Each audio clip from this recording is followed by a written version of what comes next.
Bro, imagine just waking up in a completely strange place, inside the body of someone even stranger. But then, when you go to look in the mirror to figure out who you are, your face is heroes. And Korea fought against the monsters using the power of heroes. And little by little, they managed to take control of the towers and dungeons, utilizing the industry created around the dungeons. Just assume that dried cinnamon will be more useful than most of the weapons they are choosing. And, after the protagonist gets the Glock, the instructor tells him that he remembers seeing him using a sword in the past. Military academy, and he says he's decided to make a change, and he's surprised the boy wants to do it so soon after seeing Kobo. The boy confirms, and the instructor simply consents, saying that all decisions at Kobo are made by the cadets, and that it doesn't matter if the decision is right or wrong.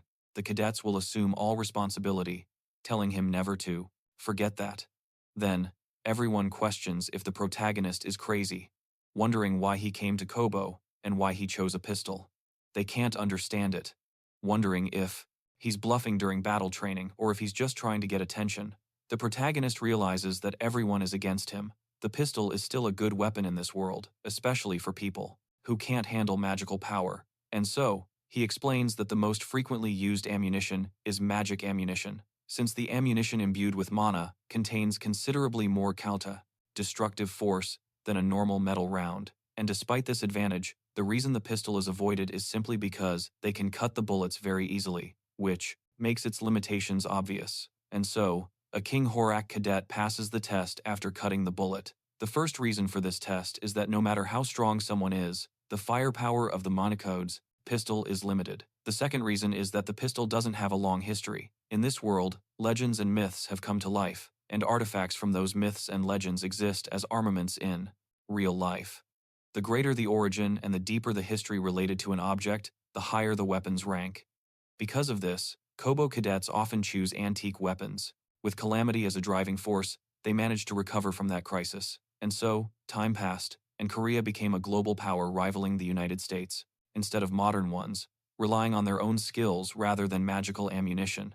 And even if they reach their limits, they can use the power of their equipment to take the next step. And of course, this has nothing to do with him. He claims it's not like he's a manhwa protagonist, and that he's never even held a sword before. So, how could he possibly compare with the other cadets and choose the pistol? It might not have been such a bad idea, since it's a weapon he can use immediately, and the fact that he's using it would make him stand out enough to allow him to gain PH. And now that he's chosen his weapon, it's time to pick his talent. He explains a bit about talent, which is a skill that could be called a specialty, and most people only receive one talent, but there are some characters who are the exception, possessing both an inactive talent and an active talent, such as the Sword Saint, who smiled. And speaking of him, he goes to the training center and ends up seeing China at Yan, asking if she's training there as well. And she asks what other reason she would have to be in the training simulator, because that guy, who's supposed to be the best in the class, is asking a really dumb question, and he mentions that there weren't that many people around after class, so he went over there and says he remembered something after seeing that they now have another sniper in their class, and she asks about it, questioning if it's that Rajam or something like that. He confirms that it is, but so the girl doesn't seem to like that very much. He questions her reaction, and she says that Jinha, or whatever his name is, she can't accept him, because you can't even consider him a sniper. With a range of less than a kilometer, he probably gave up on becoming a hero. And, since there won't be a mark on his record if he retires before anything happens, he's just trying to becoming a prominent nation where heroes from all over the world gathered. And as a security measure against the increasing number of monsters and dungeons, Korea founded an institution for heroes, magic, hold out a little longer. But Sun really likes what she said, because saying that he gave up is something she can't just go around saying like that, without even thinking about it, and she doesn't quite understand. Even after getting involved with her, he continues to act like a fool, and she orders him not to tell her what to do. He apologizes, but she tells him that if he isn't going to train, he should leave. However, the pro is far away, and even without hearing someone speaking ill of him, he feels bothered that someone is talking bad about him. So, he says that, in any case, since the protagonist Insurrou will manage to become the greatest hero solely through his talent, showing how important talents are. And, since he will receive 10,000 MP when he inscribes his first talent, he doesn't. He can't waste this opportunity, questioning whether he should write something simple first, like the Master Sniper talent, which is good at handling long-range weapons. So, he uses 10,000 MP to write that talent, and is surprised because the talent was automatically rewritten. He is now the Master Sniper, low intermediate rank, and the attribute is Spirit and Evolution. His proficiency level is at 10, and his experience is at 0. Then, he obtains Shot Time, and during a fight, every 4 hours, a total of 3 seconds will be granted. Besides Shot Time, he possesses another skill within it, which is Master Marksman Training, making him proficient in all types of long-range weapons, and granting him the eyes of someone who can see millions of distances, allowing him to approximately predict a target's trajectory. He focuses on the text that mentions all types of long-range weapons. This is quite useful for him because it's not just limited to firearms. He will be able to use a bow in the future as well. Furthermore, it's a talent that evolves and is somewhat unreliable now, but being able to improve it from then on is an advantage, and in the long term, that's much. Cutting-edge, state-of-the-art magical engineering, the Cube. Within the Cube, hero cadets from around the globe who manage to pass an incredibly difficult test come together, and inside, better. And so, he chooses that talent, and feels a little more prepared to face what's ahead. Now he has to survive in that location with that talent, until the story, the main event, concludes. And so he returns to Kobo once again, while the teacher in the classroom continues explaining everything about that world to them, and the protagonist points out that they've even created descriptive blurbs. Having created a textbook is really something, and if the characters found out, they'd be green with envy, because, with his talent for observation and research, he can easily breeze through this class. And, just as the name suggests, observation and research allows him to observe all the characters that enter his field of vision, and whenever he wants, without hesitation, he can search through the laptop setup timeline displayed on his retina. Then the teacher instructs them to remember to memorize what they learned today, because they should all know that the written test is arriving soon. And then that girl with the bow starts making a scene, questioning why she has to learn something like that, and asking if she can't just demonstrate her skills practically. But then someone enters the room and calls the Veritas class, telling them to be on the court in 20 minutes, which the girl is very happy about. The other main characters also get excited, shouting that it's the practical training, but the protagonist isn't thrilled to hear that. He thinks the time has finally come. So, the practical training teacher says he expects them all to know what this class is about. Concerns. So, without further ado, he will announce the team formations, which will have a total of 4 members, including 2 warriors, a sniper, and a support. Unless some unexpected situation occurs, these teams will remain the same until the end of semester exams, and the distribution will be fair. Low-level and high-level cadets will be, boy, suddenly awakened an absurd power, just like that,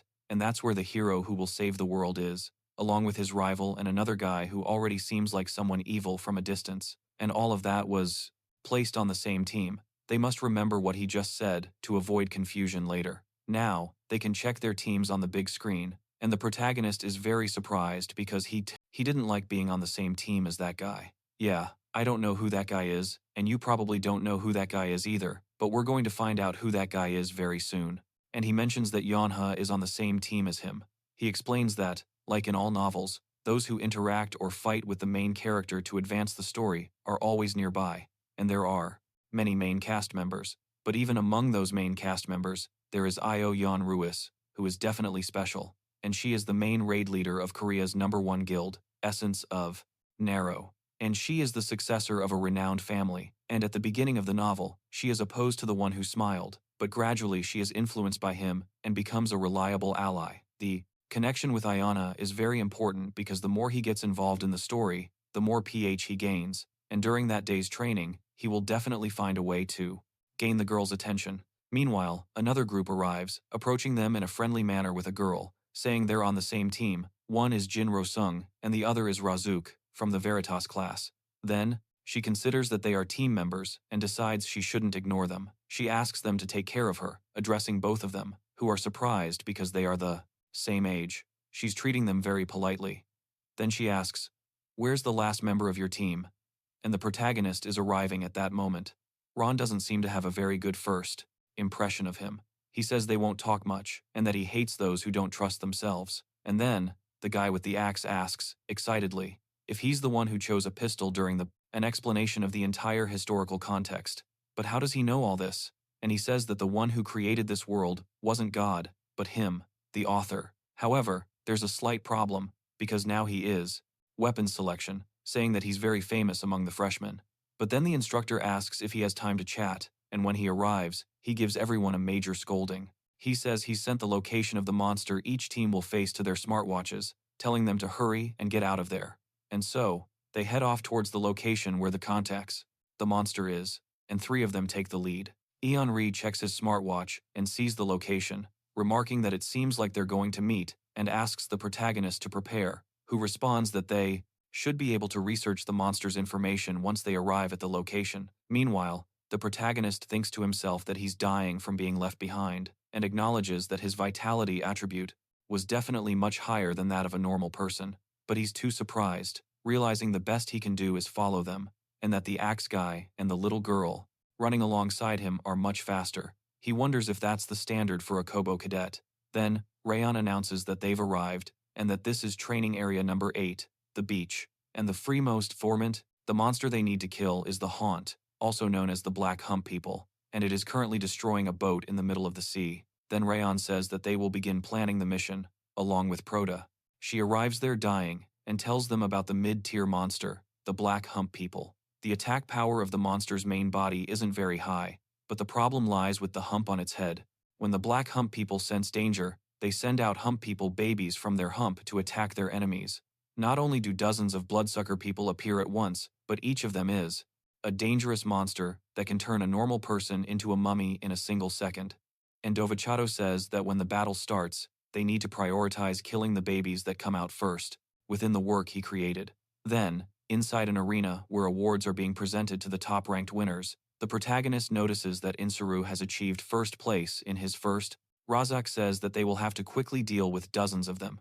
So the sniper, Rajan, has to do something, but Rayon says that she herself will take care of the hump people, babies, and the warriors will remain in the rear, conserving magical power, and the regeneration rate of the black hunchback people is strong, so they need to separate that hunchback with an attack, and the protagonist is surprised because that right now is, she's trying to exclude him from the training.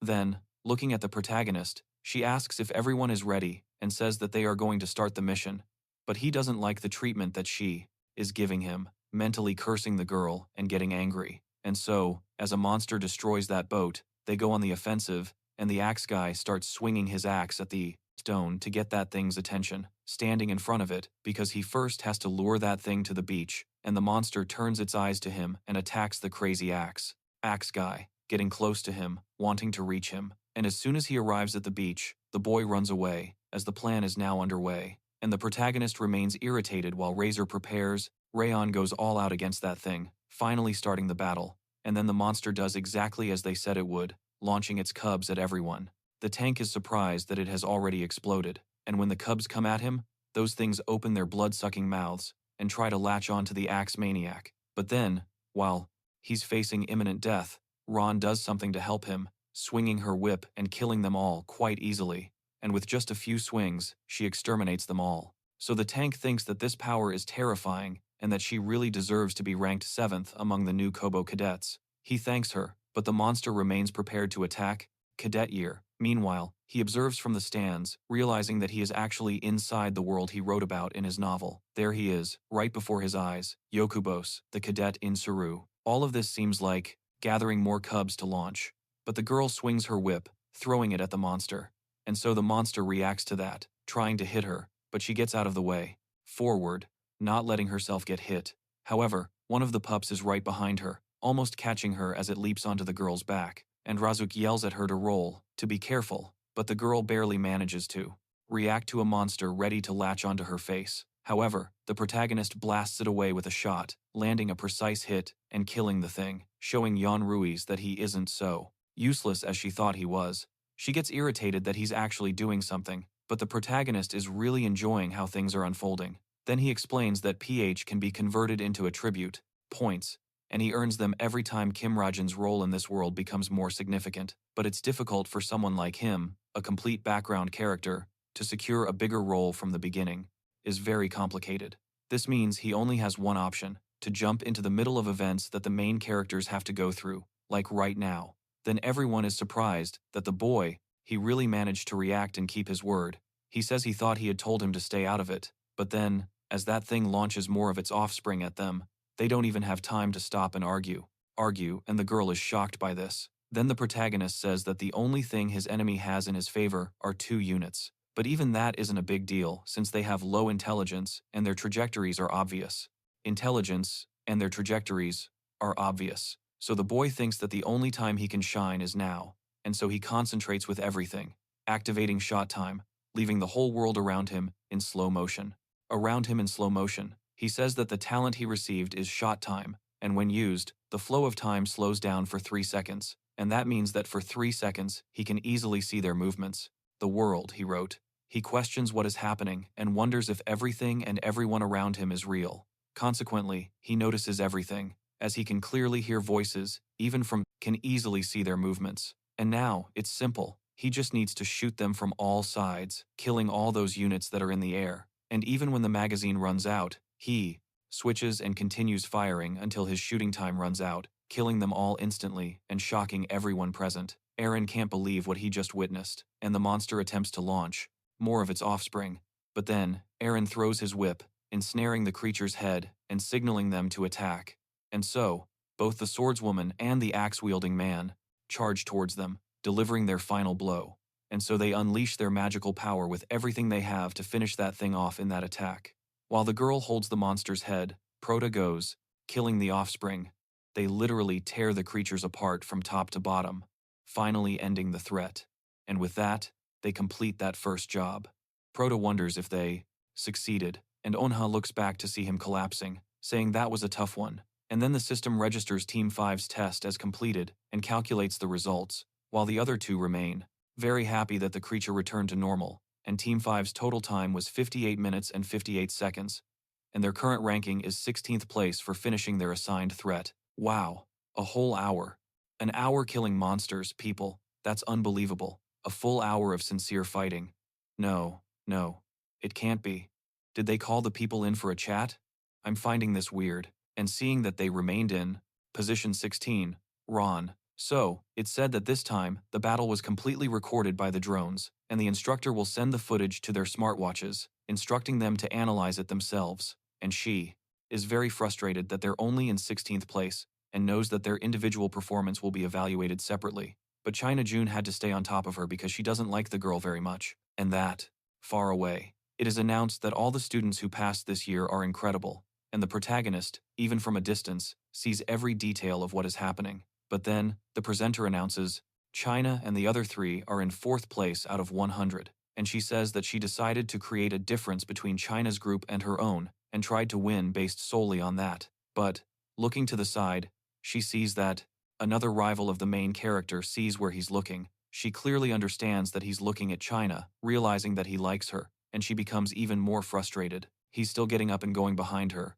Then, he acts in the most fake way I've seen today, talking to Naum all cute and sweet, and she says that Ra is surprised and asks how was Naum's training and if she is okay.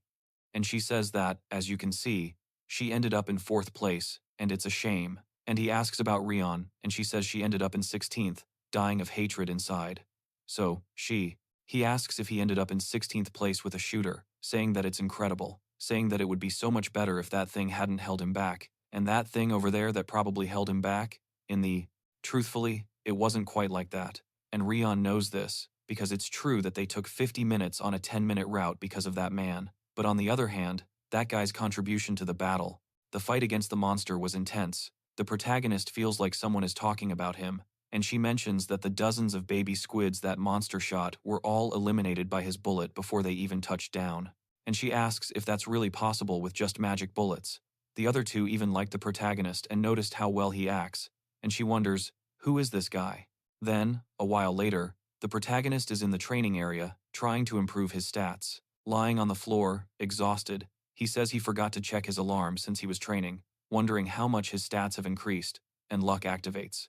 Thus, his accuracy has significantly increased, and all attacks hit their mark, and his proficiency with the talent increases by 20%, perception increases by 0.03, luck activates, and his eyes and ears seem to be getting sharper, and his pH increases by 27. As if that wasn't bad enough, after paying closer attention to what's happening around you, you realize that all of that, and that, among them, Insurrou is unbelievable for a 17-year-old. And the protagonist reflects on this horror, stating that he is the main character of this world, and the one who will guide He thinks this was actually expected, as it seems that your luck activated during today's training, your pH also increased slightly, and your interference with Yanrua paid off, with a considerable increase in your attributes from the exercise as well. Through exercise, strength, endurance, and vitality increased by 0.02, and surprisingly, mana seeped between the damaged muscle cells, further increasing strength, stamina, and vitality. Increased by 0.03. He attributes all of this to enlightenment and luck, and since he's increased them by so much, he thinks he'll stop for now and figures he should start heading back to his home. But meanwhile, Ion Ra watches the fight and sees Protagal, noticing how he is killing all the monsters leading up to that break, and she notes that from 2.78 seconds until that instant, he fired the pistol 60 times, and she wonders if it's possible to pull the trigger at least 20 times in a second or if that pistol has an automatic fire mode, and she thinks that his agility is definitely extraordinary, but the fact that his vitality is low compared to the other cadets, and the fact that he suddenly switched weapons, makes her think something's up. There are a lot of suspicious things going on, and she wonders why she doesn't remember seeing him at the Military Agent Academy. Then, she receives a message from Shin on her smartwatch. He asks how she is, and she likes it. His message, and she tells him that she is analyzing his video. Reading her message, he thinks that the girl is doing something annoying again, and someone says that he will inherit the guild later, and needs to find some talents first. Mason asks if her team even has talent, because they are trash, but questions her about the guy with the pistol. Inside her room, seeing the message, this chaotic world is dominated by monsters and heroes. He possesses the qualities of an honest hero who champions good and justice, along with a special secret he keeps hidden from everyone. His mood completely changes, and she becomes all happy, as he was acting very disinterested before. Now he's all cute, saying that sometimes he's like that, and she says she thinks that guy manages to turn around, and his skill is ranked 934th. And Shimon responds, wondering if he just got lucky with his team, and the girl thinks for a bit, questioning if it really was luck. And so, in another corner, at the Sacred Grace of the Creator Guild headquarters, they speak with the Vice Master, mentioning that the guild's visit was scheduled for Friday, 2 weeks from now. From now on, she says everything is fine, but more importantly than that, she tells them to look at Kim Sor, asking if he isn't amazing, and that Sega, who belongs to the Sacred Grace of the Creator, the Vice Master of the Guild, ranked 307th, and she says that he has elegant movements like flowing water and a sword style, unlike any modern swordsmanship. It looks like he's dancing with the sword, and she commands them to also look at his abnormal cutting strength, as it looks like he will cut not only the monster, but the space itself. And she talks about the essence of the straight, desolate moon, frost extinction. Understands very well why the big guilds in Seoul are after him, and she wants to bring him over to her side, no matter what it takes. And her agent can't even believe how excited she is about it. So she says that's all for now. And the next cadet up is Kim Rajan. She's surprised when she sees the boy's video because she's watching a cadet who uses a pistol, and the assistant says that he's also been a hot topic in the guild community. And it seems like a lot of people have seen this video because he was on the same team, and they were going to honor him. And without using an automatic rifle, he fired 60 bullets in 30 seconds, hitting 59 of those shots.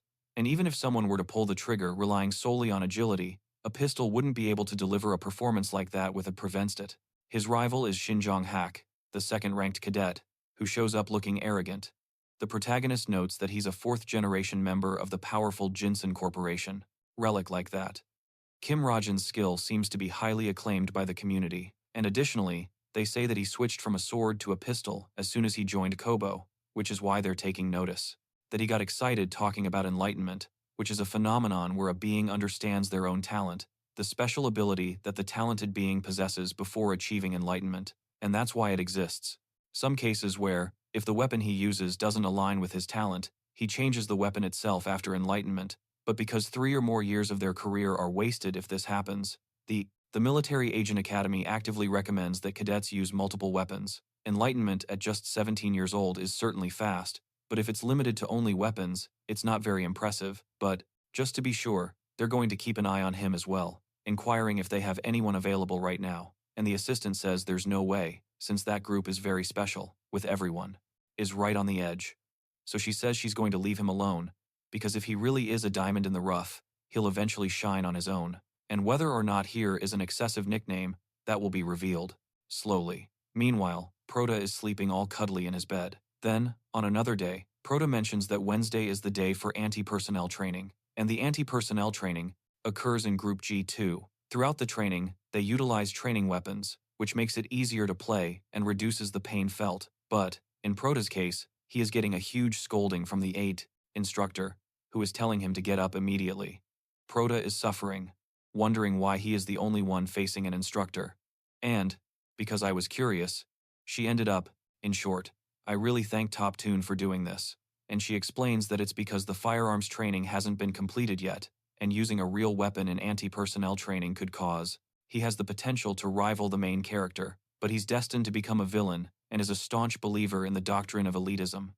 They may only be cadets now, but later in the story, John, serious injuries, and therefore, only he and she, an instructor, will face him, and he says he can't do it, giving up and surrendering, but she says there is no surrender in real life, telling him to protect himself as he sees everything coming at him with a punch. But then, something within the boy activates, and he manages to evade her attack at the very last second, which greatly surprises her. And he also activates a different kind of Sharingan-like ability in his eyes, so she tries to hit him again, but he dodges again, and she keeps trying while the boy continues to evade her attacks. Then she notices that his posture might be bad, but he is tracking her attack with his eyes, and the boy shines even brighter at that moment, and thus, the eyes of 1,000 miles activate, allowing him to see over long distances and roughly predict a target's trajectory. Then, he says that, of course, the skill only does that, and he has to dodge on his own, so everyone looks at Prota because he's jumping around in a really weird way, and he gets irritated that those guys are laughing at him, and his frustration only increases because of the bizarre way he's moving. Wins. He notes that being indulgent is perhaps easier than doing good things, and so, after training, he is dead tired and goes to get a Coke. When he looks to the side, he sees that Ron appears there, looking at him like he's trash. And the boy doesn't seem to like her very much either. He says that he may have been the one who rescued the girl, but his personality, it sucks. He wonders if he should give her a test, calling on her to honor him as he throws her a can, and so, the girl suddenly catches it and asks if he wants to fight. He questions what she is talking about, and he says she carried him on the last train. He is doing this in hopes that they will get along. He says it's a simple test, because if being indulgent with extras was, Hack will become a villain due to his inferiority complex towards Insurrou, and the two will eventually clash like light and darkness. For the two main characters to stand side by side in this way, enough for him to gain 40 pH. How much pH would he gain if he had a conversation with the main member? And she says that it's alright, saying that he can drink everything, and also, she throws the can at him, telling him not to speak so casually without her permission, and says that this is his first warning. And then, when she turns around, the protagonist is pleased with the outcome. But as the girl walks away, she notices that her bag feels heavier than before, so she checks it and sees that he secretly put the Coke back in. Put it there. Annoyed, she wonders why he did that, picks it up, and prepares to smash it on the ground. She pauses, realizing the Coke is innocent, and puts it away again. Time. The protagonist watches from a distance, smiling. He remembers that she loves junk food, like Coke, instant noodles, and hamburgers, but because of her reputation, she can't buy these things alone. And that was the setup for his character. Even if he tries to initiate an interaction based on a character trait that nobody knows about, and it only leads to a brief conversation, he still can't win. Much to his dismay, only winning 4.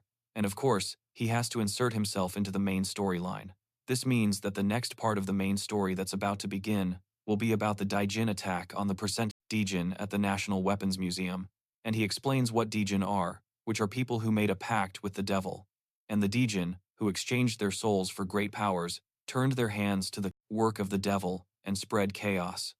And this incident occurs with the motivation of assassinating a specific individual at the National Weapons Museum. However, the Dijin are slaughtered by the main cast who, coincidentally, happened to be there looking at the exhibits, and the main character, Koro, gained the interest of some of the main cast due to this episode, not just a couple of the main. In this way, he really is inside the world of his novel. But then, he questions his own identity. If he's a character he created in the novel, he should at least have a name, but then someone will.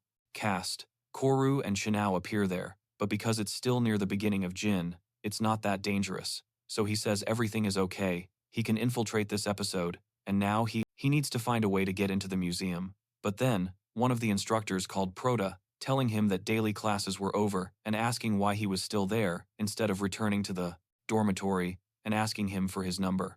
At this point, Prota apologizes, saying he's already on his way. While he's talking to the instructor, he sends his PC back to his place, and when he arrives, Prota ends up receiving that mysterious email again. Then, Prota explains a bit about the clubs, saying that in the cube, there are school activities that can be thought of as small organizations run by the cadets, like gyms, martial arts clubs, nature experiences, hobbies, and so on. The main thing is that there are about 100 clubs of all kinds in the cube, and in addition to self-improvement in a particular area, clubs also serve as a platform for cadets to socialize, and that's where the club he's joining comes in. He checks the cube portal and arrives at the location. Speaking with Naon, the president of the Healing Rain Travel Club, he welcomes everyone for joining and mentions the many incredible people present. Among the members of this year, he was taken aback and questioned the seriousness of the registration form upon receiving it, but the other students tell him to take a deep breath. Then, Hanan proceeds to explain how his Healing Rain Travel Club operates. The club's primary objective is relaxation, and they plan to use the portal to travel outside of Kobo twice a month. They are planning a trip to a nearby location for group socialization, heading to CU. The protagonist was already aware of this, stating that the trip to CU, where people can do, he talks to him, asking why the protagonist seems so out of it, and if Shun Dong didn't sleep well. He really doesn't quite understand. He asks if that guy next to him is talking to him. Whatever they want in pairs is exactly as he wrote it in the novel. His main objective is to visit the So Weapons Museum, where the first main story arc begins, and he will, together with the main characters, to get involved in the main story. And now they're going to draw the pairs, which surprises the protagonist. And Jonet separated the pairs in this way, novel, because regardless of who his partner is, he can go to that place alone, but Kim Rajan ends up paired with Ron, and neither of them is happy about it. So, after a while, she tells him that they should each go their own way, and he simply agrees. But, before she leaves, she turns to him, reminding him that she already told him not to speak to her informally, and says that it's the second time she's warning him, and there won't be a third.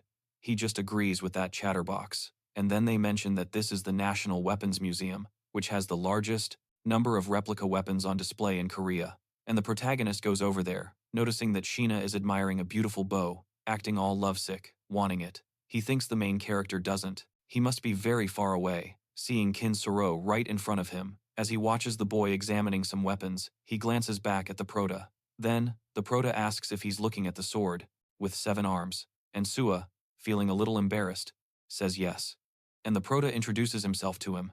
He admits it's true that he forgot his name for about 4 seconds. Then, he asks if he is the one who chose a pistol, wondering if he also joined the travel club.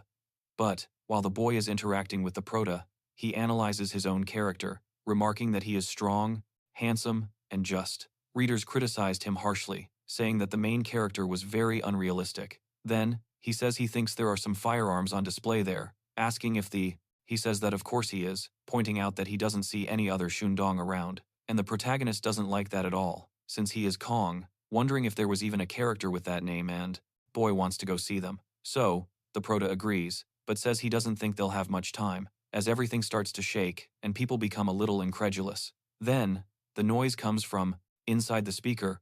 A warning urged everyone to be careful because monsters had appeared outside the museum. They kept repeating the message, causing widespread panic. And so, everyone starts to running and screaming amidst the loud noise, wondering where the exit was, and people trampled over each other trying to escape first. Then, a little girl who was nearby ended up being thrown to the floor and almost trampled. But then, in the midst of the chaos, Archer struck the glass, breaking it and drawing everyone's attention, telling them to calm down, as the hero assigned to the museum should already be arriving. Meanwhile, Kinor went to pick up the little girl, shocked that she had been thrown to the ground. She said that if they went outside in a situation like this, they would become monster food. After breaking the glass, she grabbed the bow that was inside, but because the glass was broken, the doors were closed, as they assumed a robbery was in progress, and the area filled with lasers, all over that area. So the girl tells him to get a weapon too, since they need to be on guard until a hero arrives. And Soro even agrees, but then, behind them, a footstep appears, startling her as she quickly turns and sees a strange energy emanating from that guy. And he gets closer, telling the girl that there's already a hero right there, and the protagonist recognizes him as Jinken Dulcius. He's a villain who was used to help the protagonist evolve. Then he pulls out these claws, attacking the girl. But just then, Kei appears behind him with his sword, attacking him. And the protagonist says that it's exactly like in the novel, and Insurrou should be able to defeat him easily. But things don't go very well, as Dulcius turns his hand back. He says he doesn't remember this guy, and maybe he remembers seeing his face, wondering who this Kim Shun Dong is supposed to be. But as soon as he looks at himself on the big screen, when they turn the camera to him, he, throwing Insurrou against the wall with everything he has, pinning the kid there. And the protagonist's eyes widen as he sees this, not believing what is happening, because this is very different from what he comes out, he wrote. And, seeing Kim Insurrou lying on the floor, he thinks something is strange. Then, he notices that the story he wrote didn't develop like that, because, in the beginning, they are slightly pressured to retreat. But, after a battle where Kim Insurrou reveals his power and defeats his enemies, things go well. But then, Archer keeps shouting Insurrou, and he wakes up again. The protagonist asks if he's okay. He says he's fine. Yes. However, the protagonist thinks that his condition is not the best. He needs time to recover. So, that Jin keeps advancing, and the Jin's Archer steps forward, seeing that she doesn't have much she can do, pulling out her arrows and launching them at the Jin. But even though the arrows are sticking into him, it doesn't seem like he's affected, and the girl is. In doubt about this, shooting even more arrows. But even though he is pierced, things don't change that much, and she is horrified seeing that, but she starts to get more and more angry, as it's not some special ability or healing power. That crazy guy is withstanding the shots with sheer brute force alone, and Dijin, becoming irritated by the girl throwing those toothpicks at him, above her, starts laughing as he prepares to attack, and the pro realizes things are about to go south and tells China Yum to run away from there, but the girl can't react in time, and almost loses an eye because of the Jin and Ada code. But King Sor appears, kicking that thing away, and asks Naon if she's alright. She tells him to ask himself that, as the monster has attacked him again. He can barely withstand it using his sword, as its demonic aura is incredibly strong, and so the sword is being overwhelmed by that aura, and it transforms into a dog holding the boy's sword. He simply has a question mark on his face and is even more surprised, noticing that his face is just a question mark, and he wonders what the hell is going on, while Dijin smiles in the middle of the battle. Seeing this, Kinoro realizes that his body has changed. Then the dog starts dragging the boy backward, and he ends up being placed on the ground, and the pressure, Jin's hand grows stronger, reaching for the boy's neck. But then China Yun throws golden arrows at the creature's back, managing to make it feel pain, and seeing that she got its attention, she's happy. With his attention on her, she is happy, but looking at the monster, he becomes even angrier, throwing his power at the girl. So she has no way to react, and ends up being caught and thrown backwards. The protagonist thinks this is not good, while the monster holds her head 4 meters above the ground. He thinks that, at this rate, someone is going to die. Then he asks everyone to get away from him, because he's sure he wrote this novel. Then he wonders why the content is different from what he knows, and he needs to calm down because he knows what he needs to do now. He puts the notebook on the floor and starts to prepare his bullets, but several of them fall to the floor because the boy is shaking too much, and he thinks to himself that he can't even make a scratch on that Digimon with that ammunition, since mana bullets have a destructive power of 2.5 out of a possible 10, makes him think it would be impossible to inflict fatal damage, even if he were to increase the destructive power. But, as long as they are in the world of his novel, the important settings shouldn't have changed, and in this case, he starts rewriting something. The settings for the mana bullet are altered. The mana bullet's attribute changes, and its destructive power increases to 6, which requires 104 pH from him. He questions whether he wants to change this, and the protagonist saves the situation by putting the bullets back on the pistol and preparing to shoot. He says that the reason that world needs so many different heroes is because of synergy attributes, as they overcome power differences and allow that the world you're in is actually a story that you yourself created and abandoned a long time ago. Our protagonist is in this exact situation, and I definitely wouldn't want to be in his shoes. But if you want to know more happening, he says that's how he discovered that he is a character that he never even wrote. He doesn't have any distinct appearance, and his name is a bit old-fashioned, and he doesn't even participate properly.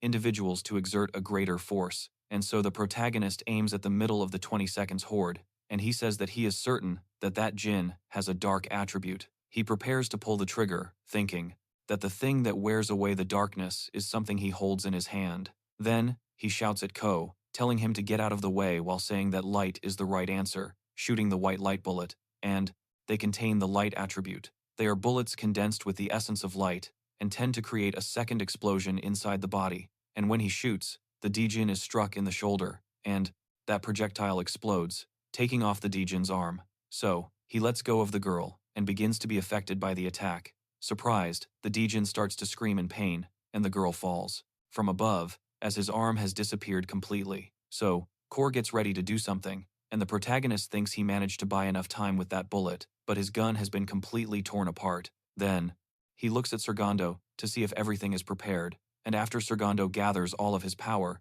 he actually manages to prepare his final technique, and the protagonist talks about the magical power of the blood of the sword that cuts. Everything is there to be used, and now it finally ends with him cutting Jin in half, resolving the problem. He falls to the floor, exhausted, while the girl remains on all fours, unable to do anything.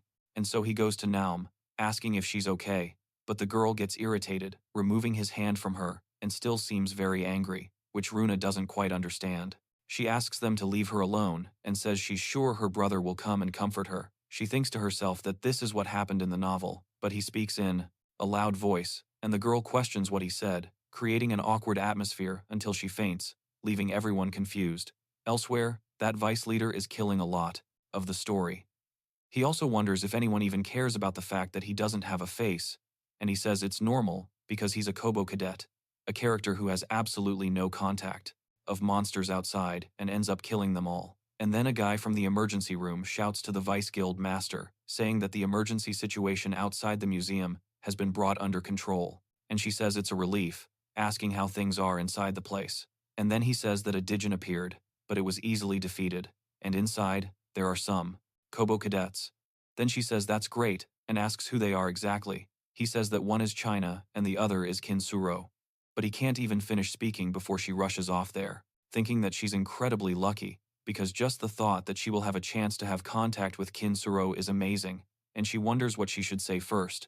But as she's running, inside, she sees the protagonist leaving first and goes straight to the boy, asking if he is a Kobo cadet and if he knows Insurrou, but she doesn't even have a chance to say the boy's entire name. He just says that Insurrou is inside and she thanks him, taking off. But then she's surprised, asking how he knew that she was looking for Insurrou. But the protagonist, take a break and get some rest. He mentions a Sungar who suddenly appeared and almost scared him half to death.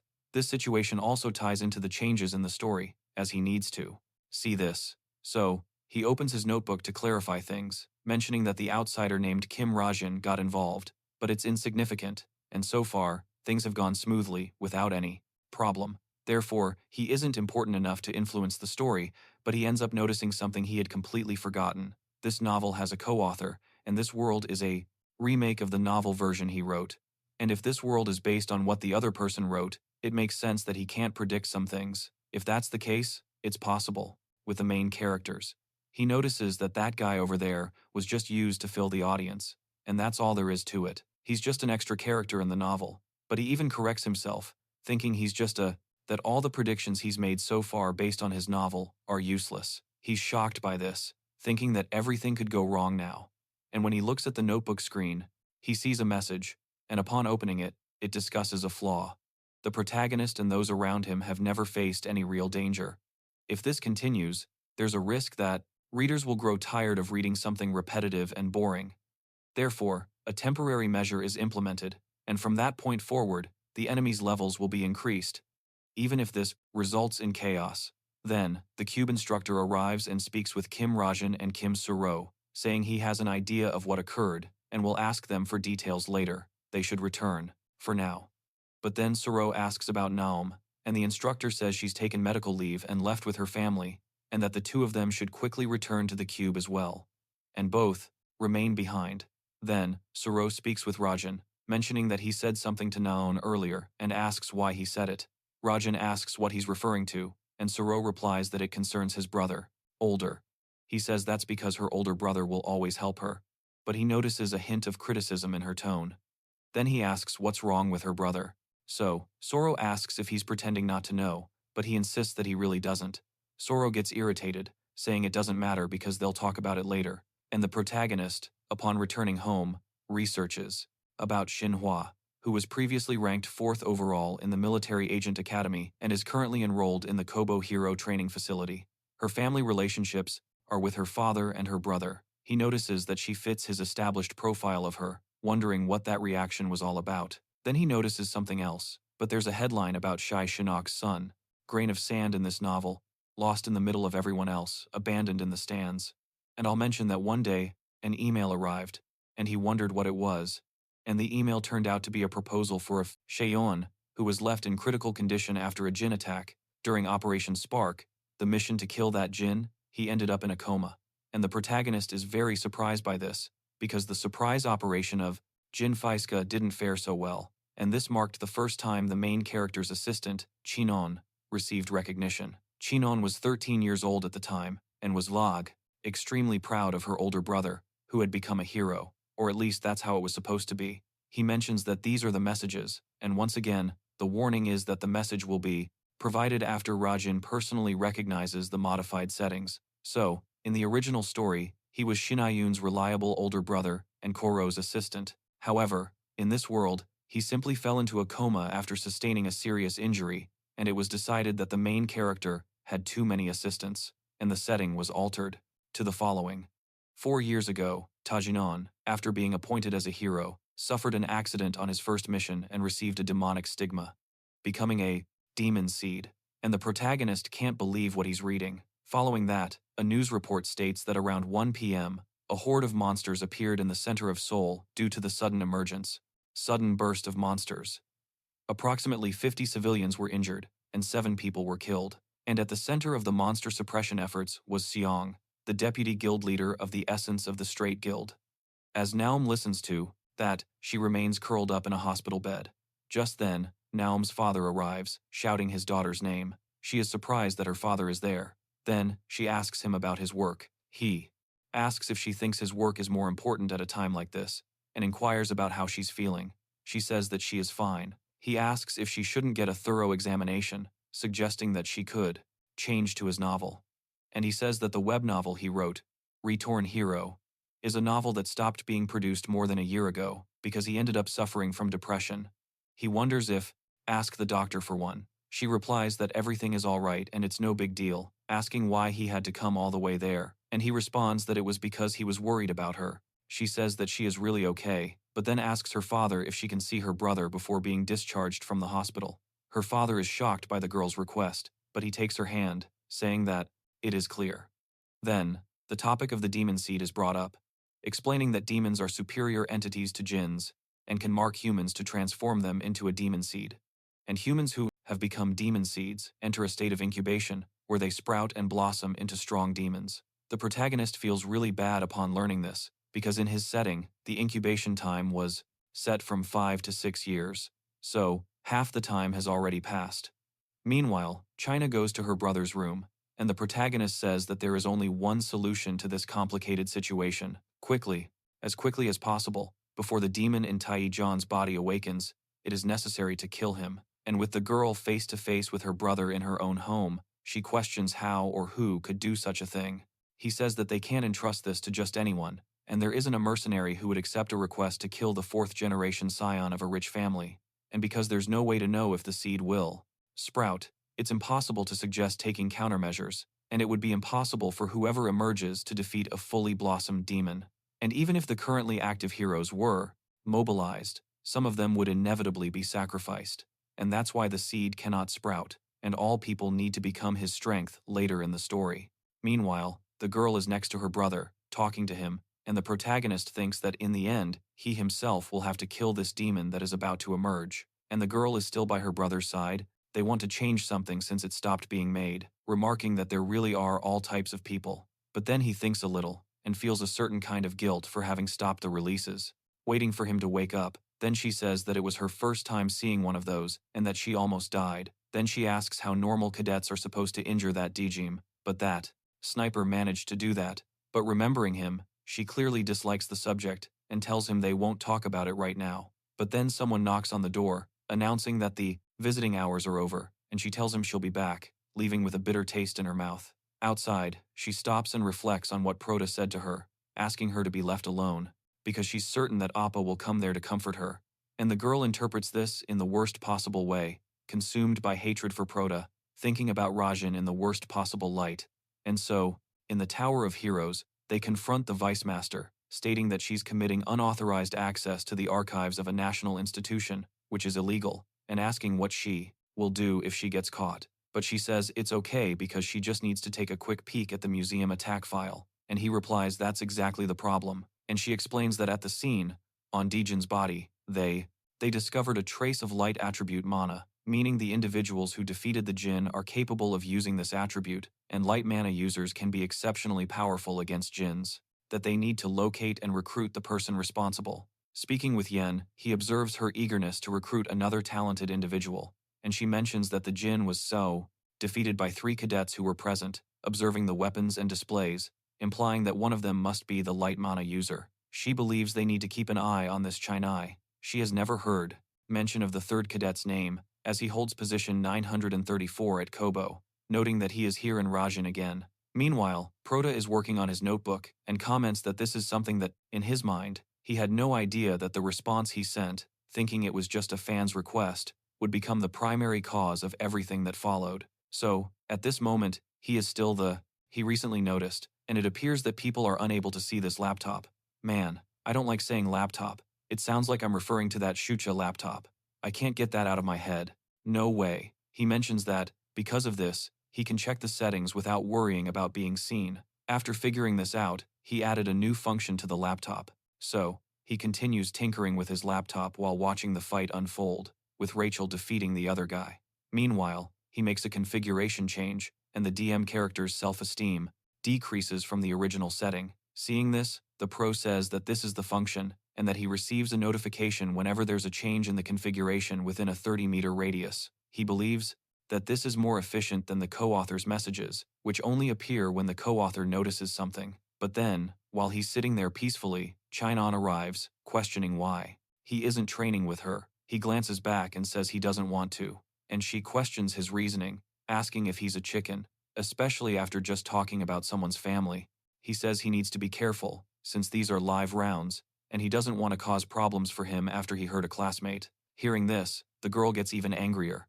But then the instructor arrives. He goes there and says that Rajin can't train with the other cadets because he doesn't have a training weapon yet, and orders him to return to his position. Naum doesn't like this at all and stays there, stamping his foot, while Prota. He says that he doesn't think he needs to apologize right now, and that he has a main goal to achieve. He's giving it his all to get stronger, so he can kill her older brother. Even if he improves his relationship with her, she will feel even more betrayed in the future. Then, sometime later, they go to another area for the club orientation, where the president is Yan Ron, and mentions that he is starting to get used to seeing that face. After 2 weeks, it has already been 2 weeks since he started seeing this ? And he says that the main activity of their club is analyzing monsters and researching attack strategies. They will meet every week to discuss.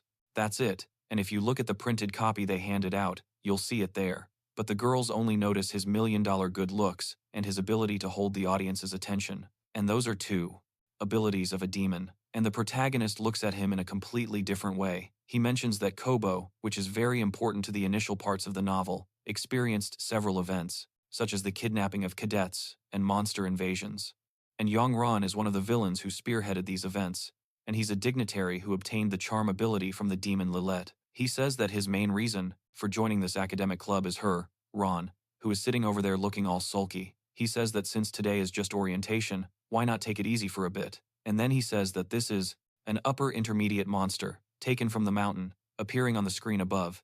He says it appeared along with the summons, so it's a monster that's almost 50 years old, and both inside and outside of Cuba, information regarding high intermediate rankers is incredibly valuable. Information about their weaknesses can be worth millions of dollars or more. So, he asks her what she thinks the Honorable Mountain Tyrant's weaknesses might be, and she's surprised to be asked, saying she's heard that none are known. And he agrees, saying that discussing cases like this is one of the great things about an academic club, and for those who want to share their opinions, they should attend the after party. And sometime later, the protagonist asks if Ra will be attending as well, but she doesn't appreciate the way he speaks to her. He adjusts his tone, speaking more formally, and asks if Miss Ra will be going to the after party too. Unknown face of his own, and it seems this is not a dream. That place is the world of the novel he wrote, and the insignificant extra he possessed seemed to be one of countless.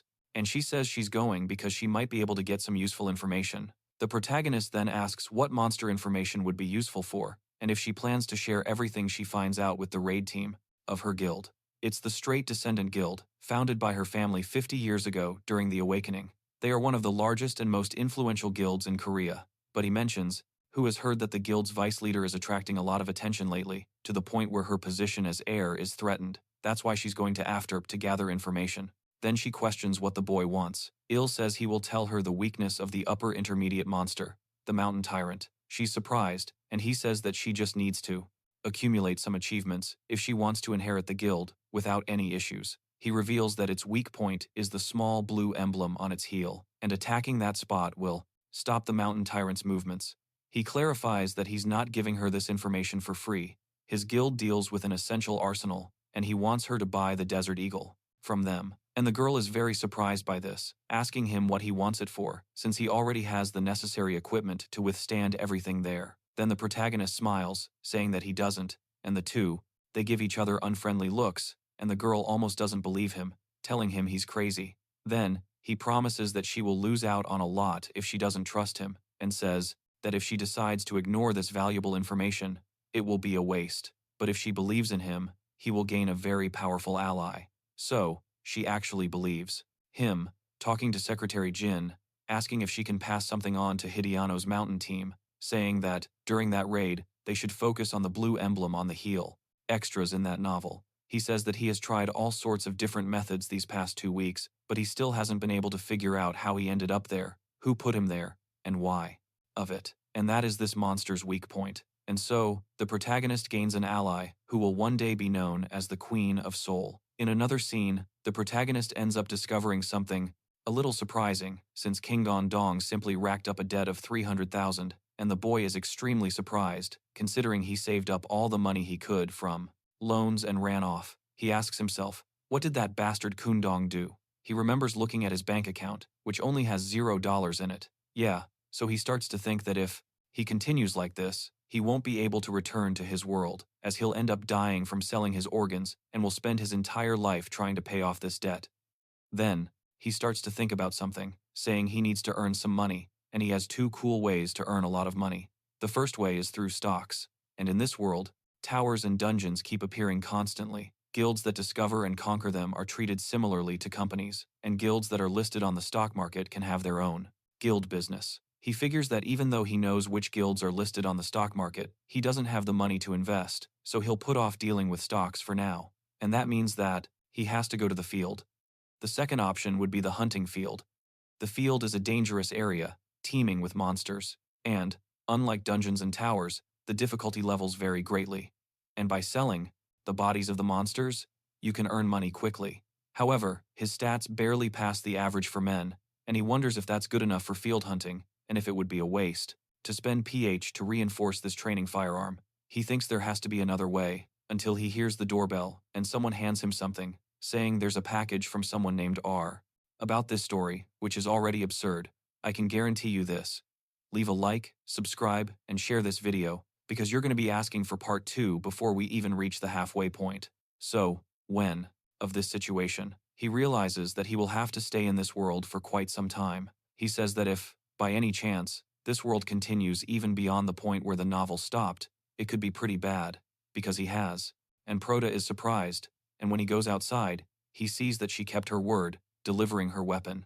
And so he heads to Ganwang, in Wo Province, in the field area, and so they thank Kenjin for using the portal opens, and when the boy steps through, he's surprised that she's treating him so well, simply because he's a cadet. Upon arriving at the location, he observes the entire area and comments that the FJ province has a low-risk field. Consequently, even foreigners from all over the world come to visit and hunt there, which has led to the city being known as an international megacity. Just then, a guy starts announcing that he's looking for a group in the middle of the square, explaining that they are serving a wizard who wants to travel with them to the mountain nearby, and numerous people are offering everything they can over in that direction. Furthermore, there's a rumor circulating about a strange man hunting naked in Naon. The special broadcaster VV went there to investigate this rumor, and the protagonist pays very close attention to everything. Then, Another woman on the other side mentions 3 ruby golems, stating that they will yield a total of 600, and the protagonist realizes that, now that he thinks about it, he needs an agency involved to have a advantage when selling monster parts. He realizes he should try to find some random agent around there, but then someone calls out to the boy, asking if he came to hunt monsters. Then the protagonist asks if he is an agent. He confirms, fumbling to find his business card inside his clothes, but failing, he ends up dropping it on the floor, leaving the protagonist surprised that this somewhat clumsy guy is someone he already knows, Agent S.H. Park. Then he reveals that not only is he the director of the best agency in Korea, but he has become a Kim Sore's representative agent, and the fact that he met him there is quite surprising. So, he's surprised, saying that it looks good and that he will sign the contract, and S.H. almost around the age of 10, he starts to become depressed and increasingly worried about his situation. He realizes he's stuck there for 10 years and thinks it's a really cruel joke. Understands, asking if he's serious, and he explains that this world is still in the early stages of the novel, and there are many people who haven't yet discovered the true value of their own novel. Park is very happy with the boy saying that he will do his best at his job, and the protagonist says that making connections with the future in mind isn't a bad idea, but he starts to question whether it's a good idea for him to take on the future agent of Koro. Then, sometime later, he asks if everything is all right, because he was following him, and Park tells him not to worry, because it's okay for him to abandon him when the situation gets tough. And the protagonist was there, seeing that most agents without cars were waiting outside the field. He wonders if the guy is that desperate because of the impact. Then Park, looking around, says that he's seeing footprints of a hobgoblin, which this little guy has a low hunting difficulty and is worth between 300 and 400, asking what the boy thinks. The boy says he doesn't know, thinking that a magic ammunition is worth 200 to him. So, if you think about these values, a more valuable monster is better. And he asks how much that thing is worth, and Park says that that one is a steel boar, and you can't beat it with a gun because you can't pierce that thing's skin. And Prota says that whether or not it's possible, he'll find a way. And Park is very surprised by him, remarking that his gun is good and that he will see. And the weapon he received in exchange for giving that mountain ore information to a rank E is that high-grade steel attribute weapon, which also grants a bonus to amplify destructive power, low-grade weight reduction magic, and medium-grade recoil reduction technology. So when he points that thing, Park is surprised, and Prota says that by using his PHs, he put a special configuration on it, that basic little hack. The father starts talking to the boy, saying that he's only going to make him angry and asking Rajan to stop. But Prota doesn't care, aiming. Soon, looking puzzled, he realizes that he has a life outside of this world too, and he doesn't want to leave here alive after being trapped in a novel that's already been discontinued. But then he decides to focus only on finding and shooting at that thing, and with a single shot, he pierces right through the monster, making it fall on its side, which leaves Park even more surprised. And the skill that he gave to that thing, it's an amplification of destructive power, multiplied by the number of times the Desert Eagle kills an enemy with a single shot. And so, he thinks that's a great skill, my friend. Every time he takes a shot and gets a kill, the creature will become stronger. I want to see how absurd this weapon will become. And after this shot, Park recognizes that the gun is incredible, and his shooting ability is also absurd. But the boy says it's nothing, and shoots once more. Then Park asks what happened now, and he says that there was a black pelican there, on those cliffs. And so Park is surprised that he can see from so far away. And Prota says it's obvious, because Miles is very close from there, and says that he is leaving. So Park asks him to wait, following him, and he still has the two prey that he took down. And the pelican falls on top of the boar, and Park says that there are only 2 of them, but they are very heavy, and Prota asks if they can carry them out of the field. So Park, he says it's better to call an ambulance and pay the fee, since the payment will be deposited by tomorrow. He starts calculating, and as expected of Soryuk, he's good at it. He does. So, he says that it can be that way, and hopes to work with him for a long time, and Soryuk is very happy, saying that he should be the one saying that. He says it's his first time on a field hunt, and if he doesn't mind, asks if he could tell him where he intends to invest the income he will receive, and Prota says it will be in stocks. Rio almost doesn't believe it. So, Prota talks about the new guild, Master of the Pack Horse. It is a guild composed of Jin, and they have an important impact on the story, and of course, what he needs to pay attention to. Way to return from there for the time being. He can't think of any other way to escape besides following the main storyline. If he can just get to the middle of the story, Then after that, there will be them now isn't that, but rather the dungeon that this guild conquers in the story, and Suwon's evil nest. And after finishing this dungeon, the master of the pack horse's actions, they have increased by almost 1,000%, and just by buying their shares, his income will increase significantly, as there's no better way to make money. He buys $3,000 worth and thinks he must be, well, he wonders if he can find any other useful information for now, noting that there isn't much in the public forums. So, if he wants to find something, he needs to go to the dark web and enter the Beta Violetta website until he remembers something else. Speaking of the dark web, he remembers one thing: the Chameleon Troupe, who are the main villains from the middle to the end of the story, a criminal organization composed of completely unknown members, as would be expected from their camouflage namesake. And he, the author, is probably the only one who knows about them and about their actions. But then he considers that the Chameleon Troupe is a group of criminals who don't like djinns. So, if it's possible to become familiar with the boys, he might be able to find a. Jota stops Matarino and points out that, according to the story, there should now be an opening in the Chameleon Troupe, meaning it's time for them to take action. But then, his computer shuts down, and he wonders what's happening, questioning if his laptop is malfunctioning. However, he then dismisses the idea, realizing that this must be the only way for him to return to his own world. He then notices the computer has returned, but strangely, a month has passed, and the laptop's functions are being updated, with the progress starting at 0.01%.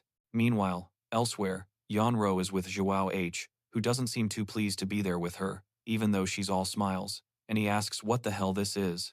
Only a few things left to do before the story's release is halted. He says there's no other option but to try this. He's really going to have to live in the world of a novel. So, he figures that to do this, she asks if they can stop with this noble society or whatever it is, and Yanro tells him to try and bear with it a little longer, even if it's annoying, insisting that there's nothing wrong with it. Making intimate connections with the club leaders and asking about their grades, he replies that they are the best they could be, and she mentions that Juahai, whom she knows, is only happy when he comes in first place. He explains that's why he said they were good. Then she realizes what's happening. Just then, the door opens and Naon arrives. As Yonha calls out to her, the other guy becomes all cheerful, calling Naon excitedly, getting up to greet the girl, asking how she feels about seeing him there. And she replies that if she had known he was there, she wouldn't have come at all. And he mentions that he heard that she went to the hospital, asking if everything is all right. She says it was nothing serious, telling him to relax as the two continue chatting. Era doesn't like any of this. So, she says that she wants to say something about him, asking if they know a guy named Kim Rajan. Then Yanra asks what he has to do with anything, and she asks if they remember that incident with Dijin at the museum. And in that incident were her, who reprimanded him, and that jerk, the three of them. And Dijin was stronger than expected, so it was quite difficult. However, she says that, in fact, it was a life or death fight, but that idiot just ripped the monster's arm off, and she asks if it makes any sense that the guy blew Dijin's arm off with his training weapon from him. So they think it's very suspicious. They piece something together, and Naon remembers that she's on the same team as him, asking what her opinion is of the boy. She is surprised by this question and remembers when she received information about the boy, as he grew up in an orphanage, a Kobo cadet, with about 300,000 inches debt. That's all they found out about him. Has to go to school, and he actually goes to Kobo, an artificial island located in the East Sea, where approximately 50,000 people reside, including the provisional cadets. They still don't know how he managed to discover the mountain tyrant's weak point, but he still did, and she says that she tried to ask him, but he refused to answer. So, no. She has no choice but to continue investigating him, because she needs to verify whether or not he is worth it. And she tells Naon that he is just an ordinary person, saying that she doesn't think that he has enough destructive power to blow off a Dijin's arm, wondering if he is hiding something, or if perhaps he isn't a Dijin at all. And both of them, look over there, are surprised. And Ron talks to Naon, asking if she really thinks that a Dijin would attack another Dijin, and she is still hung up on it. But anyway, she says there's something strange about that damn guy. Meanwhile, the Prota is getting a flashbang from his own monitor. Then he asks what the hell is going on, with the update reaching 99%, finally completing, and the smartwatch on his arm starts to glow, and he feels pain from it, noticing that there is blood there. Then he quickly gets up from the chair and starts to feel pain all over, and he says that, of the creator's powers, that stigma is imbued with magical power, and every time its impact levels up based on the total pH acquired and exceeds a certain value, a mark of the stigma will be inscribed, and the magical power of the stigma can be used at will here in Rajin, and if completely consumed, it will slowly recover within 24 hours. He says that the information is flooding his mind like a tsunami, so he ends up suffering quite a bit from it. Meanwhile, Xinjong Hack tells them that, regardless of what he is, he questions whether Naom dislikes him, she likes him, and the two of them stare at him. Meanwhile, Prota is suffering greatly at home, collapsing to the floor, and Naon, who is there with him, remembers what Prota said. She was sure that the hero lives in a city populated by individuals talented in both magic and manufacturing skills from all corners of the world. He then states that Kobo's existence is one of the reasons why Korea is. Her brother would come over, and Lily would comfort him soon. She responds negatively to Prota. Meanwhile, the boy falls to the ground with a tattoo-like mark right on his arm, and the system registers. Update. Furthermore, the Book of Truth sub-talent was added to the observation and research talent, which was improved and allowed him to ascend the association tower. Long after the museum incident, Naon and he, having fought against the Jin, had their services recognized and ultimately received the Exemplary Citizen Award. However, the protagonist mentions that the wound from the previous day still hurts on his neck, and he needs to figure out what kind of skill caused it. But then Naon, who is next to him, starts to get annoyed, saying that he's too high and mighty. So he says that he didn't even say anything, but she continues, acting all graceful, and retorts that she didn't even ask him anything. Then he asks if she hasn't forgotten something. She questions what she should have forgotten. And he points out that he was the one who saved her. The girl sulks and begins to irritate him even further, but at that moment, Insurrou asks the two of them to stop and requests that Naom switch places with him, but she says she doesn't want to, and they start their annoying little fight next to Prota. The boy asks what they're doing, and the two stand side by side. Then, Insurrou tries to talk to him, thanking Prota for that, even though he didn't like this interaction at all, and questioning what was going on. So, Sonro says that if he hadn't helped them at that time, they wouldn't have managed to defeat him, thanking Prota a lot, but he doesn't pay much attention, saying that they probably would have won even if he hadn't been there, because if he hadn't been there, he could have awakened to an even greater level of power, because the main character always gets stronger when he faces greater dangers and difficulties. Meanwhile, in another corner, everyone called a powerful nation, and that location is the city's center, as well as the main stadium for their new hero training school. He mentions that, even among the hero candidates who possess, is getting ready because a certain guy has arrived, a guy with an aura that he really doesn't like, who keeps asking him to go there all the time, and that's Yoshi Ryuk, the hero. 37, a major great hero. They inquire if that person is the famous Wolf of Valhalla, commenting that the waves of magical power emanating from him are incredible. And with that, the awards ceremony officially begins. Naom is completely thrilled looking at that guy, and the person Insurrou is waiting for. So, they call all of them to the stage. Then, the wolf asks if that's the one who defeated him, and expresses his happiness at seeing him. He says he can see why everyone is interested in the boy. He says his compliments are excellent. As soon as he hands over the tablet, he starts whispering in the boy's ear, telling him to never join the association, because it might be better for him to enter the infinite field and become a hunter there, since becoming a hero is just a ton of responsibility and not fun at all. But he says that even so, becoming a hero fits his personality. And the wolf asks, in a serious tone, if he's sure it's what he wants, then he should do as he pleases, because that kid is very annoying. Then, he speaks. Next time, since it's been a while since he's come, Na gets all giddy and talks to her master, but he asks why he's her master when she's an archer. Then she says her father asked him to take care of her, but he doesn't plan on doing that. And lastly, there's the protagonist, and he asks who that kid is. He calls him Little Rajan, and the wolf just hands him over with the utmost reluctance. Like, oh, it's just the third guy, right? Nobody really cares. So, he says there's a saying that the only thing worse than being hated is being ignored, and this situation fits perfectly. With that, they conclude the awards ceremony, and ask Naum to give his opinion on the awards. And after that, outside, the protagonist says that the rewards for subduing demons are special skills. Such talents are limited to a very small number of elites who are capable of becoming Kobo cadets. Furthermore, the original owner of the body he now inhabits, Dawn, is a Kobo cadet, and even without, much better, since he won gold. He says he's going to use that money to buy more shares for Master of Packhorse, and now he wonders why he doesn't check the features. Updated from his notebook. and the update notifications are Stigma, activation of the notebook's internet, low-rank talent, and the Book of Truth, which has been added to observation, and navigation. He explains that the first is the stigma, the name given to the wound that was engraved on his arm the previous day. He mentions that the instructions on how to use it are somewhat vague, as it can be activated, with the will to burn over time, adding that it can be used with his will, but the exact will required for activation is something he doesn't quite understand, but he actually manages to do it. His arm begins to shine, and the boy quickly hides it, as it's attracting too much attention. So, he decides he should confirm its function later, back in the dormitory. He says the next thing is the activation of the internet on the fitter laptop.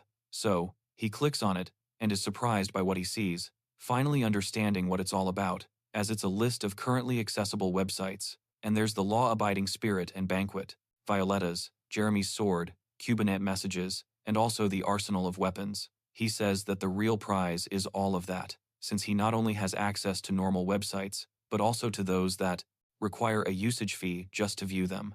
And among them, the Violet Banquet is the most important, as the Violet Banquet is the most famous of the private sites, since it functions as a place to exchange information, weapons, rewards, requests, and many other things. And there isn't a single hero who hasn't had some interaction with the Violet Banquet. And that's why the government ignores it, knowing about the black market, or at least that's how he wrote it.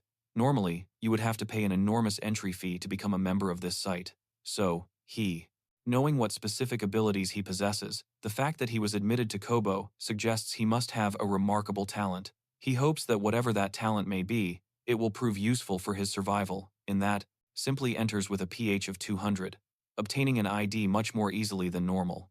So, he immediately wonders why he doesn't try to connect, but just then, someone arrives to talk to him, and she's the vice master of the strongest guild. Then, she asks Rajan if he knows who she is, and mentions she was surprised he disappeared so quickly from the awards ceremony. Then, she says she had something to give him, which is her vice master business card. And the protagonist remembers that handing over this business card has a very significant meaning. She says that she was curious about something, and the protagonist says that this is probably because she's taking the first step in her escort style. She then asks if she can ask him something, and he thinks that Sunjia has a good public image, but her personality is a bit different, as she will expel anyone who doesn't meet her standards, even if they have put in a great deal of effort to be able to recruit them, and she has an extremely strength-oriented mentality, focusing on obtaining the best.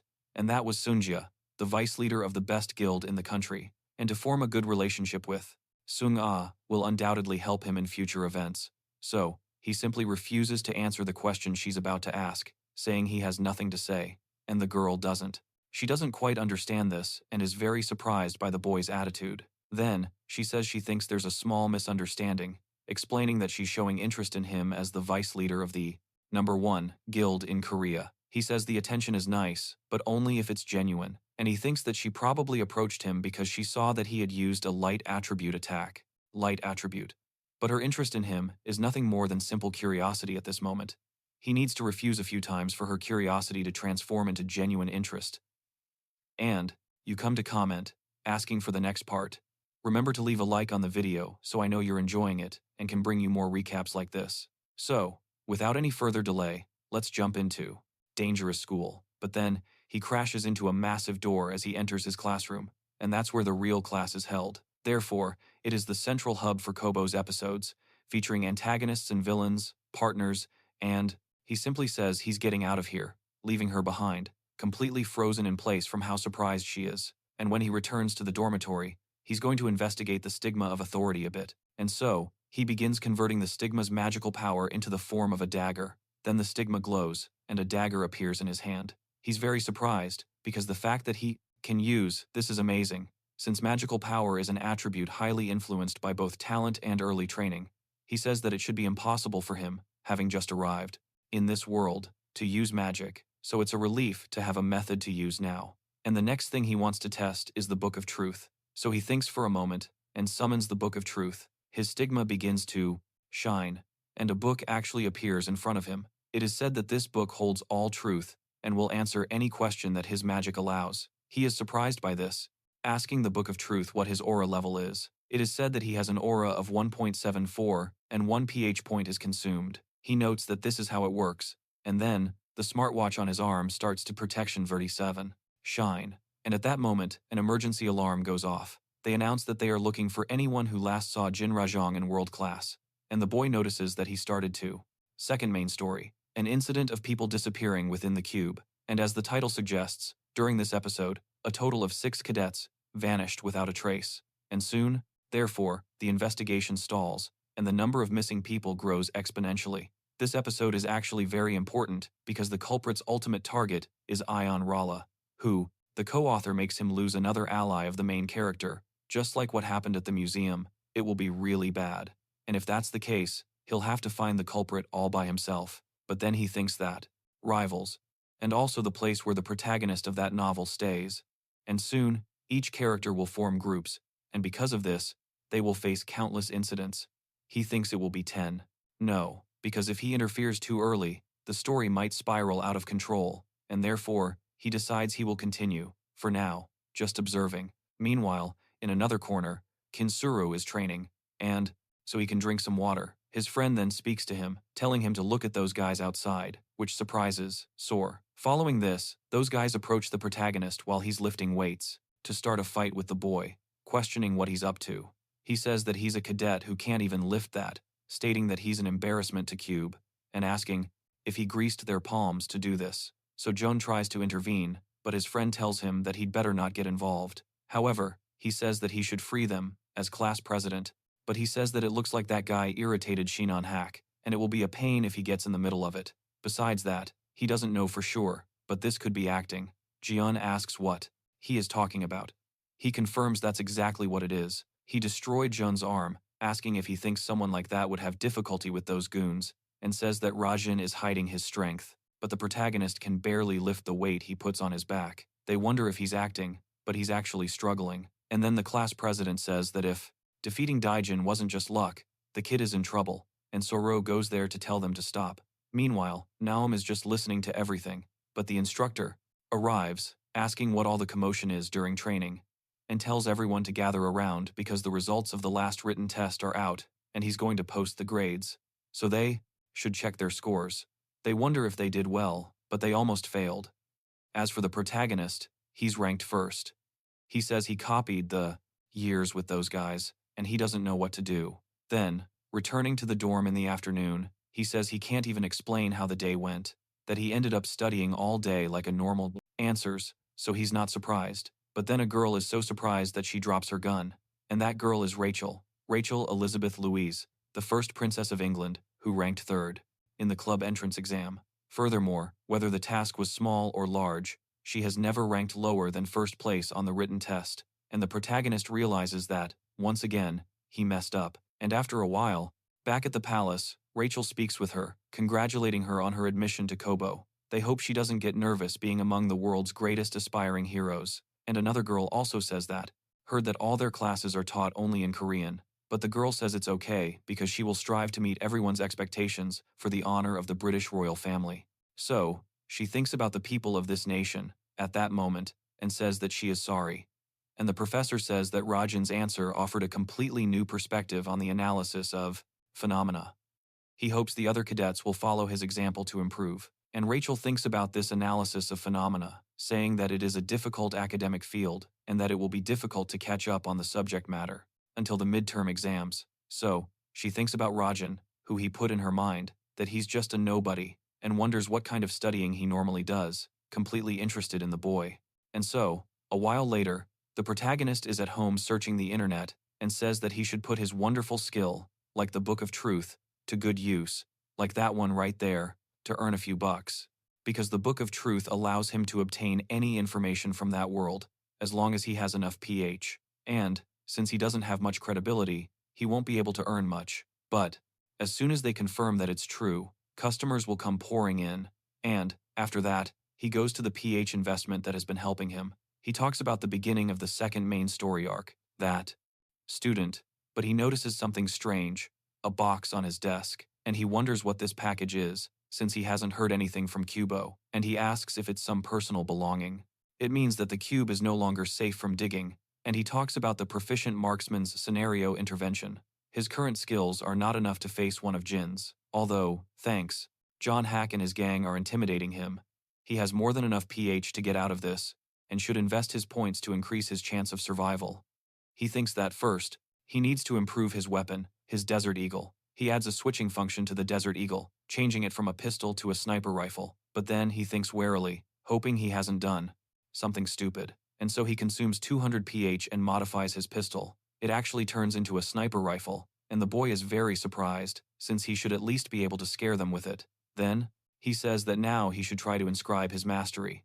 And unlike a talent, which uses magical power to make supernatural phenomena occur, mastery refers to physical techniques or skills that have been improved. And he says that for a sniper to survive and assassinate, the most important skill is choosing the right location. And a useful mastery for choosing locations is one that he's writing about the basic parkour rank with 0% proficiency, which grants flexible and agile body movements, allowing him to use environmental obstacles instead of being restricted by them. Movement and speed are affected, and its usefulness varies depending on his strength and agility stats. It consumes 350 PH. He says he doesn't feel anything yet and hopes it worked, but then his smartwatch starts glowing, displaying a group message asking if anyone has seen the world-class Sergion, as they haven't been able to contact her since yesterday. The protagonist notes that the second victim has appeared, and all the cadets kidnapped before I honor were murdered by the culprit. He questions whether it's right to observe their disappearances, knowing who, from Kim Shun Dong, and as soon as he opens it, he is shocked to see his notebook, wondering why it's there. As soon as he opens it, he notices that the notebook looks a little strange and begins, "The culprit is and who the next victims will be." The boy feels guilty, but he still just lets it happen.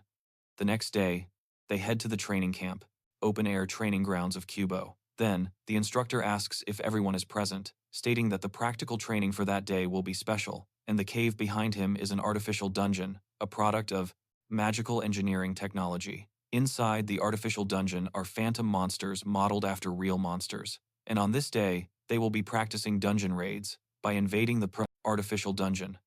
But they shouldn't lower their guard just because it's training, because now, inside that infinitely huge dungeon, joint training will be conducted between the Veritas class, and the Cultivation class. Then, he says that each team will be formed by members from each class, and now they must proceed to their assigned teams. Everyone gathers, and the protagonist is on Team 8, finding himself back alongside Hanra, and he says that all kinds of traps and deadly encounters are lurking within the artificial dungeon, and some of these traps were created by Dijins.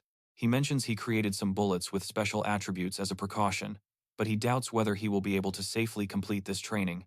But then something catches his attention, and the possibility of changing the configuration appears before him, leaving him quite surprised. What's more, there were 3 of them today, and he wonders who changed them, so he stares at the abyss side, also wondering how it happened, but then someone shouts, calling him an idiot and asking if he didn't hear them, saying that they have to gather quickly, and a boy on the other side asks if Kim beat him, commenting that he seems a little slow, and that this is Team 1 from the Veritas class and the Cultivation class, John Yonha, adding that the character Jo Yonha's personality has become more aggressive than its synchronization until a strong light comes out, and he ends up dropping the notebook, and so, information appears, showing Dong with PH 54, and his synchronization with Ken Rajan begins. Original. Meanwhile, Jen approaches Ayana, saying that it's a pleasure to meet her and expressing her hope that they will get along well as a team, maybe after the training, but the girl almost dies because of Ayana, inside, with him being so friendly. And Jay's potential gave Yon's score an increase of 0.5. She asks if that other guy, Sven from the Cultivation class in Team 3, is on her team. It's said that the character's mentality has weakened, and there's a high probability that he'll be dominated by a demon pawn, and Prota is even more surprised by all these changes, wondering what these sudden, big changes are. So he takes a better look at the overall situation, because there are 2 people he needs to keep an eye on.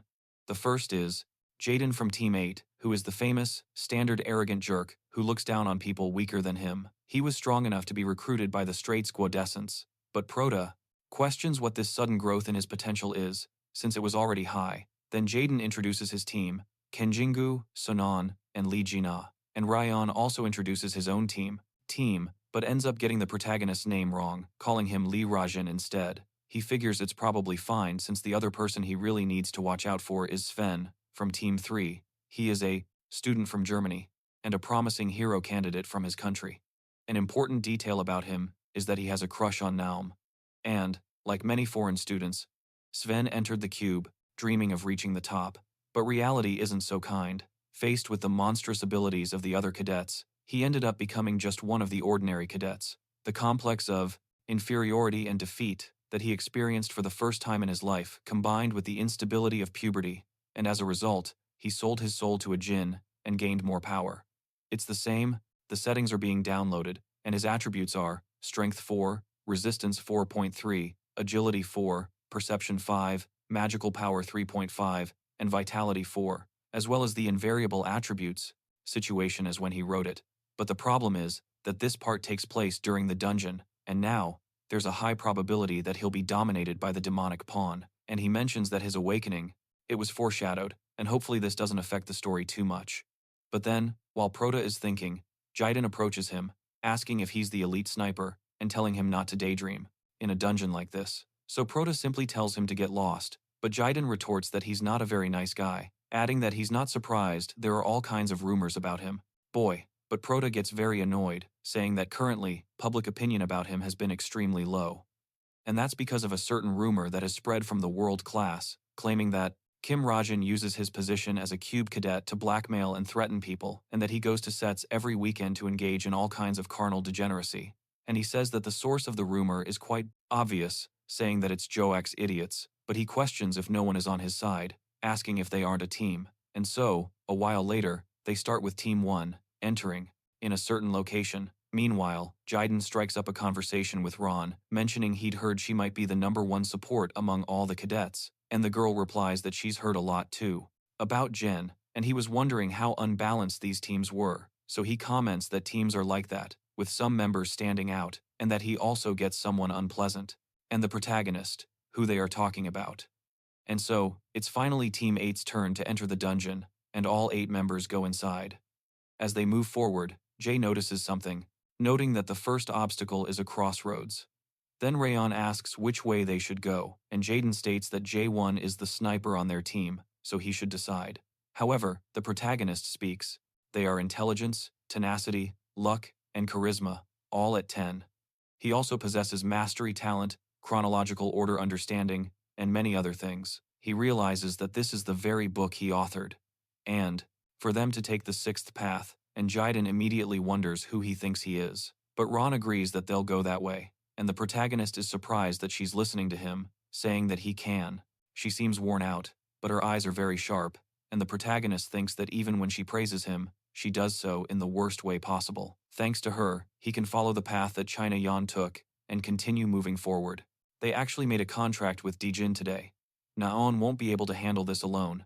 If something happens to her, it will ruin everything, and he can't afford to lose her. As he continues down the path, Jaden keeps cursing Rayon, and the protagonist tells him to pay attention to the mounds ahead. Jaden asks what he's talking about, since he can't see anything in front of them, and the protagonist asks if he can't see it, pointing out that there's a salamander there. This is probably the dungeon transition. Then, the archer asks if he should shoot a light arrow, and Rayon says that if he can, he should do it. And when he activates it, there really is something in front of them, a level 6 salamander. They are surprised that there's actually something there, and he orders everyone to get into formation, battle, asking if anyone can perform water attribute attacks, but the protagonist says he needs to save his for now. And so, the girl pulls out her whip, saying that she will have to do it the normal way, swinging it and throwing it at the salamander, but the salamander prepares to launch lightning at them. However, the girl uses the whip to close the mouth of that thing, while 2 others attack it and start beating the monster, finally defeating it. Then, Rayon says that the dungeon is changing while holding her whip, and the protagonist explains about the thundering shock light, and he realizes that she is already on the verge of ascension, thinking that she is amazing, but as he takes a step, he ends up tripping and falling along with the girl, throwing, "Who the hell sent this to him?" It's then that he notices something is happening, and his synchronization reaches 99%, with the notebook shutting down.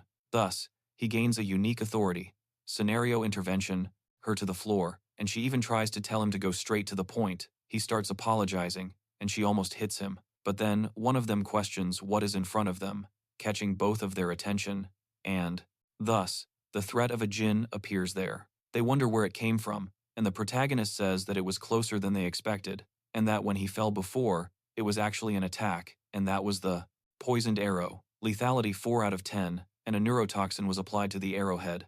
Meanwhile, Naon is running with the old men on his back, and he has an arrow stuck in his shoulder, asking apologies, asking her to leave him, but she tells him to shut up, because if he has the strength to speak, he should get up and run. But then she thinks that this is terrible, because there's no chance that those poisoned arrows are part of the training. Also, why is a monster like that there? She looks back, seeing that huge thing, and wonders why something like that is appearing in an artificial dungeon made for training, and the training in the artificial dungeon continues in action, and some small salamanders attack the cadets. They protect themselves as best as they can, to be able to attack those things. So, they continue to do a good job, and all the teams advance little by little, and Jiden is really excited, killing several monsters and asking if they are finished there yet.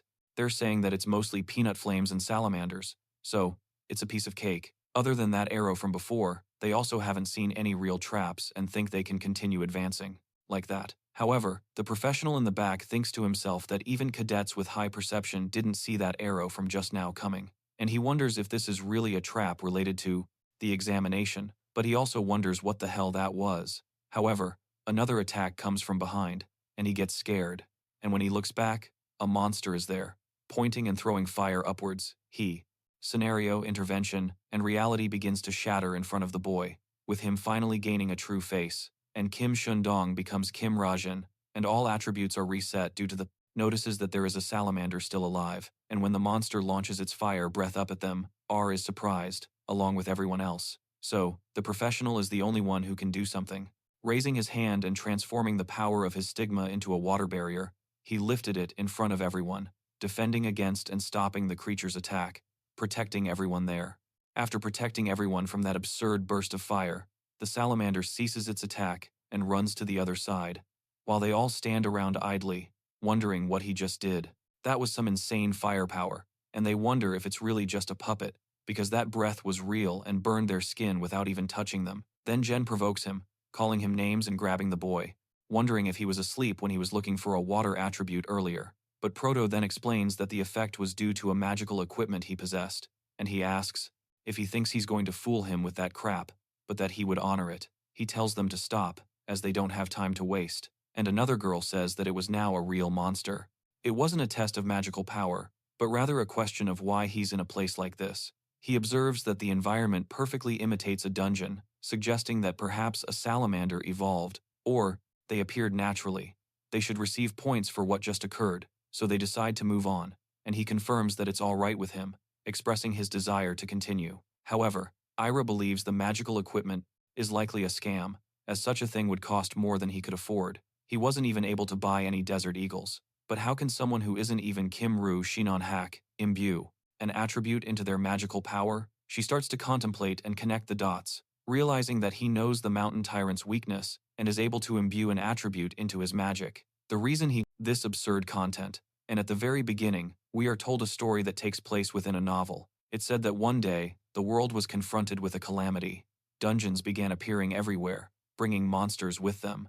Synchronization, which is now complete. He picks up the notebook, seeing his own reflection, and realizes that this is his real face. Then, he questions what has happened and what might be hiding all of this is perhaps because he's a dignitary, and the girl begins to find the protagonist's behavior odd.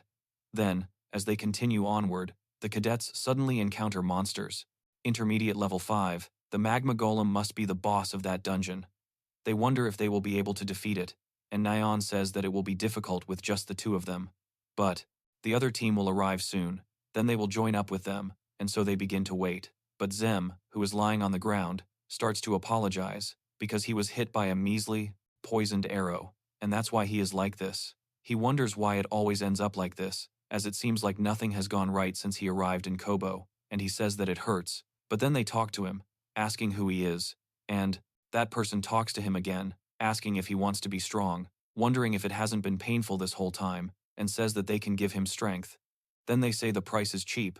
Well, cheaper than putting everything at risk. And the boy starts to beg, saying that he does want to be strong. So he gives his hand to that thing, and the demon says that he has caught him, and so everything changes. The boy starts screaming in front of everyone, scaring them all, They wonder what's wrong with him, and Naum asks what he's doing, telling him to go over there and hold him back. But then, Golem hears them and moves his eye very close to all the cadets, ready to catch them, so they can only run while that thing spits magma all over them. At this point, Golem attacks them while they have even more problems to solve, and everyone runs carrying Vem, and Naum picks up the boy and takes off, and the Golem continues attacking him, throwing everyone forward, but no one manages to save her, and Vem throws her forward, almost getting hit, and as if her situation wasn't bad enough, the Golem focuses entirely on the girl, and she is shocked. Those things are over there, wondering if what's happening is an ascension, and the awakening phenomenon that occurs when a person surpasses their limits, which in this world is called ascension, because that thing over there is definitely not a puppet, and she thinks she's going to die there, of all places. But as the monster tries to attack her, it receives a wound. Then, it looks the other way, to see where that power originated, and the girl is also surprised by it. And so, Prota, from a distance, shoots at that thing, saving her and stopping the golem's attack. Just a few moments before, they question what the hell that thing in front of them is, especially with such a huge wall there. Then Jen talks to Prota, asking if he hadn't said that the boss room was straight ahead, but it's blocked off. He replies that this is the right place, and that wall wasn't there before. However, he thinks there's something more important than that, and says that the boss room must be behind that wall, telling Jen to try to break it down. He asks who said the boy is the leader, trying to act all tough, and actually attacks it, but can't even make a scratch on it, getting all irritated. So he asks if the boy is watching, because it's obvious that it can't be destroyed, and Prota is surprised that it can't be broken, not even with an attack imbued with magical power. But then the sword, Shin tells them to look up, and the protagonist realizes there's a hole, and they can simply enter through it. Jaden asks what the hell he's talking about, because this wall must be at least 10 meters high, and asks how he plans to climb it. The protagonist questions if he can't do it, then he'll have to go ahead and activate his mastery. And with that, he jumps up there using parkour with incredible speed. He reaches the top in the blink of an eye and goes through. They question if the kid is some kind of cat, but as he leaves, everything starts to collapse, and Jaden sees it, wondering what the hell is going on. On the other side, the girl was about to die, and the protagonist arrives, saving her with his shot. But, with Ascension, you can see your talents, skills, and many more things, such as values, and you can become stronger through a much more efficient method than before. Seeing that the golem started moving again so quickly, he questions how it got rid of the stuns so fast, then tells Naum to wake up and get out of there. However, he also realizes that the situation has become dire for him. After all, that golem went after the boy, and he asks Naum to help him there as well. Then the battle formation springs into action and begins attacking the golem. Then they realize they didn't even make, not even a tickle. Na is surprised to see her friends gasping for air, preparing to attack that thing, and she asks them to buy her some time, just a little bit more. Then, while the golem sees that she is preparing her attack, she simply attacks the monster's eye, and then Sven apologizes, saying that he was a little late because he's the one who charged at that thing, and so he jumps back while Naum prepares his attack, and she says that, unlike last time, things will be a little different, as she launches her arrow on top of the monster, tearing off part of its head, and after eliminating that threat in great style, the guy from Danaon's group is surprised that they actually defeated the magma golem, asking if they will receive points for it. Then Naum arrives with Zem, asking if they are alright, and they question how she defeated that thing. Naum says that he only activated his special ability, and the protagonist notices that Ven didn't become an incomplete, meaning the original story's plot has changed, but it was only temporarily delayed, since he already formed a contract with the demon and, since he doesn't know when he's going to lose control, things are going to get more dangerous now. At that moment, Naum sees the protagonist sitting there, and becomes somewhat apathetic towards him, going over to the boy, calling out to Rajan, and she says she thought she should at least tell him that much, thanking him while still acting clueless. He asks what she is talking about, and she throws another fit, saying that she said what she, simply put, you can see your status window, and his observation ability allows him to observe those who appear in his line of sight, while Search can search the timeline too, said and doesn't want to repeat it. The protagonist wonders if she thanked him, of all people, considering the girl's life has been filled with tragedy, the first tragedy occurring on her 6th birthday. Years passed, and she lost her mother, so she decided to become a hero. Even at an age when other children spend their time playing, Naon underwent intense training all alone. She couldn't form deep bonds with people because, for her, telling someone about her deeper feelings was no different than revealing her weaknesses. And there aren't many people who have ever heard her say thank you, with the exception of the very few people who can consider themselves her true friends, because the word sorry was written more often than the word thank you by her, the author himself, and he thinks about it deeply. Then, she questions why he is being bullied by John Ryok and his gang when he is so strong. She even saw him when he was able to stop the magma golem, and if he's that strong, he should be able to defeat those bullies with a single blow. However, the protagonist says that he is not doing anything because he cannot win. They are in a fight. She questions what he's talking about, since she just saw K. Ford use his pistol attack. Then he talks about it, showing her his Desert Eagle, and saying it was his weapon. Guys, and that probably explains it. Then she questions if he's crazy, because he'll be suspended if he's caught with that. He says that's why he only uses it in important moments. He says that he learned how to hide his weapon in his stigmata, so he shouldn't be suspended for being caught with a personal weapon. But she says he still looked pretty strong even with that, wondering if his talent strengthens firearms. She says this, getting all excited, and he tells her to think whatever she wants. She says that's it, saying that she will ignore the fact that he has a personal weapon. So, anytime, without needing a medium to do so. Then he is surprised by everything he has at his disposal, and says that, for now, he will look at them one at a time, and the things that catch his attention the most are the… She tells him not to use it next time, but remembers to say something else, asking if there's anything he wants to say to her, and he says he doesn't. She just lets it go, and he thinks that now I'm sure she'll forgive him for mentioning her brother, but he can't allow that, because it's better for his relationship with Naon to remain only that of an acquaintance. It's inconvenient because he has to kill Jinan, and he can't change what he must do. Then, another girl speaks with Naum, saying she didn't know they were close, but Naum says they aren't. Meanwhile, comes and watches the boy with a very psychopathic look. Then, an announcement is made, informing all cadets that they must stop hiding and leave the dungeon immediately. And, the protagonist says that, in this hide-and-seek dungeon practice, there were many problems, such as some security cameras in the dungeon suddenly malfunctioning after the test began, as well as a real monster appearing instead of a puppet, and even the poor allocation of staff, resulting in a delay in detecting the incident. Although these were serious problems, due to the fact that, since no one died, the COB informed the cadets that they would investigate the issue internally, instead of assigning the task to an external group. In other words, he's saying that the dignitaries who occupy executive positions within the COB managed to sweep the accident under the rug. The investigation of that incident mainly takes place after the second episode. And for now, he should focus on Sven. Furthermore, the side effects of forming a contract with the devil include the magnification of emotions and obsession, which would be the worst-case scenario. These emotions are bound to spiral out of control, exploding when he is alone with Naum. And in order to avoid such a situation, he will need to pay close attention to the actions of both Sven and Naum. Full synchronization and status initialization converted to 10 points. He says that what caught his attention the most are synchronization and initialization, but he doesn't know what those things are. Thus, several messages arrive from the available list. He says that it doesn't weigh on his conscience, because he will close them after reading their messages. He accesses these messages from Naum, seeing each one of them. She has messages from Kim Rose, and also from John Hike. He reads each of the messages. He mentions that this week at the hunting club, which is the day he usually goes, he should really let loose. In the original story, it would be beneficial to go along, but he should make several preparations just to be absolutely certain, and since he's improved quite a bit, he thinks it's time to go to the Mount Gary dungeon. Gary. But then his watch rings, and he finds it strange that he's asking about that guy, and with that, he answers the call. Then Kim Sor speaks with Rajan, asking if he's free on Friday, and he doesn't quite understand. Well, then Sor says that she wants to ask him for a favor, and Proto then explains about this Mount Gary, which is a famous spot in Ganwang province, where the essence of nature and spiritual energy spiritually flow and collide. And because of this, Mount Gary has long been referred to as a training mecca by many martial artists throughout the country.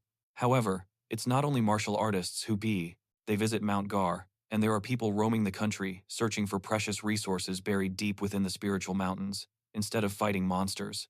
And these people are, like that guy over there, a wild ginseng hunter named John, and Proto can't believe what he's hearing from this crazy guy, responding horribly to the man's excitement.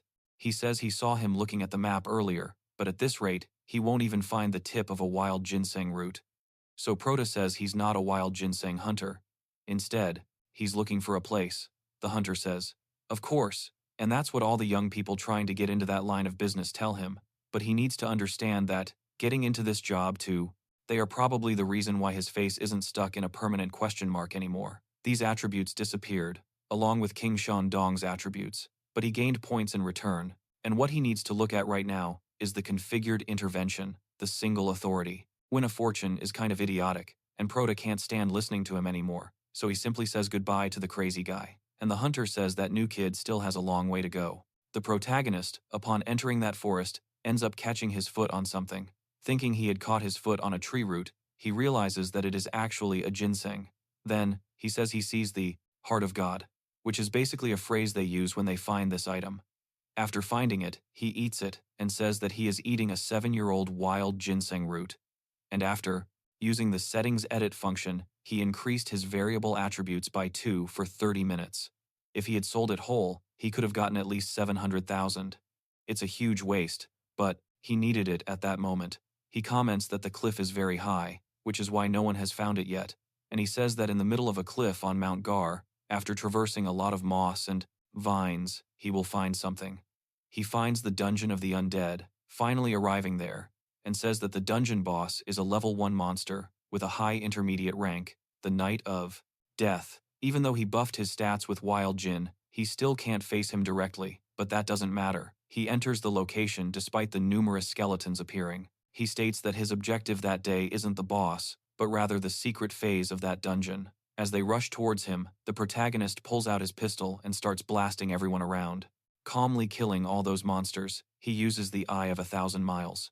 With his route confirmed, the boy sets off, using parkour, and taking down the monsters head-on.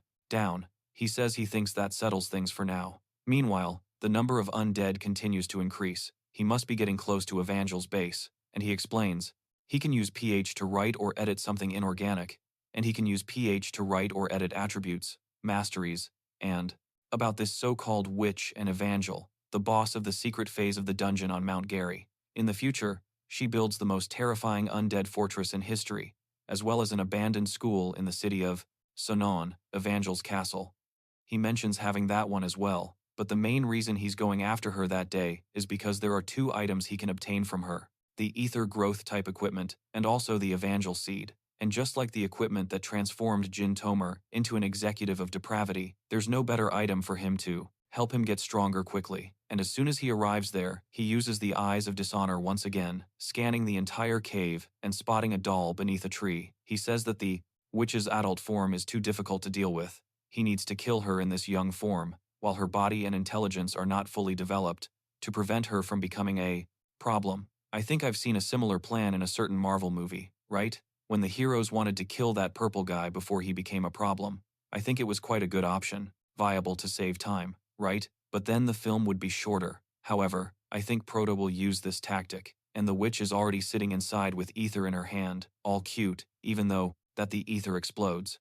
And Prota observes this, so he thinks that he should concentrate, because this is something that he needs to do, and Tomer has already done it too, so he says that, in any case, he is his own creation. He can't kill a single witch with a single attack from his weapon while she's in a spiritual form, and, in this case, he releases his stigma and says that he will transform light attribute mana into a spear, and the wild ginseng is really potent, and he feels like he is embodying honor, and then he throws that spear towards the doll, killing them both, and is left. Constitution's limited to Kim Rajan's target. He wonders what the hell this is, because he doesn't remember writing a skill like that. And the greater King Raja's importance is in the world, the more. Surprised that she is still alive, trying to reform herself. Then that mana starts to gather, and she fails again. But then an explosion occurs, and Evangel's seed appears in his front.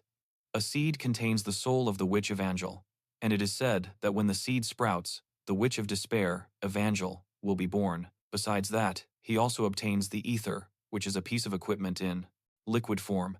It has no defined shape and attaches itself to its master and his weapon, fortifying their essence, and it can transform into a weapon. The weapon evolves together with its master, and the items are acquired by the boy. And so, the system states that due to the ether equipment binding to him, all variable attributes increase by 0.6, and the equipment will no longer be able to change its owner, and it evolves significantly. The protagonist comments that the effects of it bonding to him are very good and will be even better when it evolves, as he is finally at the level of a Kobo cadet. And he says he also gained 47 pH, as he advertised the remaining wild gin at the Violet Banquet. It should be sold soon, but the biggest gain is that little guy over there, the Evangel Seed. He says that the name of the Despair Witch might sound like a villain's, but if he raises her well, she will be a reliable ally. And cultivating the Evangel Seed is simple. He just needs to feed her some blood instead of water. However, the witch's growth and disposition will differ depending on whose blood you give her. So, he will need to think about it seriously, as the most promising candidates are Kim Shun and Rachel. He even considers asking the other two, but realizes that it would cause problems. He says he will leave them aside for the time being, saying that he should sleep earlier that day. He turns off the PC, saying that tomorrow will be an incredibly tiring day because the regular Thursday hunt will be pH points he will gain. Furthermore, he can convert 1 point into 1000 pH and can write a talent for 10,000 pH. He wonders if he has to increase his importance within, starring Vem going crazy during a bet with Naon. And so, they head to Primavera by Opaque Mountain. Arriving there, a girl asks if everyone is present, and says, "It's good to see they're already organized, and I bet this is the first time they've seen each other since the orientation." And she says that she's going to explain her club's mission once again to those who missed the orientation. And their club is called Leonidas, and they have regular hunting meetups. By hunting dangerous and harmful wild animals, they manage to kill 2 birds with 1 stone, satisfying their hobby and helping the public. The pro says he doesn't know the specific details of this episode, since he only briefly wrote what happened in the novel, and as a result of an attack by Dijin, Naon is seriously injured, while Sven's life is sacrificed for the cause. This event was just a setup for the Soror to pay more attention to Naom, and to make people think that Naom is Dijin's target. The search squad's attention is focused on her, but then Ron is the one who suffers. And what worries him is that Sven's setup has changed from the original novel, and he hasn't lost his sanity. Although he is weak, he's using the powers of a demon, and wouldn't have to worry if he could just finish him off right there. But in light of this, Prota continues, paying attention to Zem. However, Naon thinks he's looking at her, and wonders why he's standing there staring, while pretending not to be interested, questioning if he likes her. But Vem tells her to be careful, and she asks about what, wondering if it's about that boy. But Vem says it's about the recent missing persons cases. The girl pays attention to him, but she says that he's not the type to do something like that. He starts to get irritated by this, and so they call everyone together so they can move on. The two go together, and Prota pays very close attention to this with them.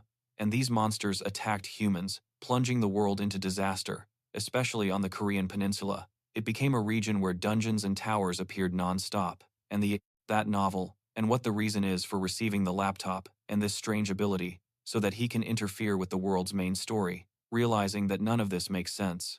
While they are hunting, a demonic power surges towards and ends up killing it. But that demonic power is actually Desvem, who is feeding on the body of that thing.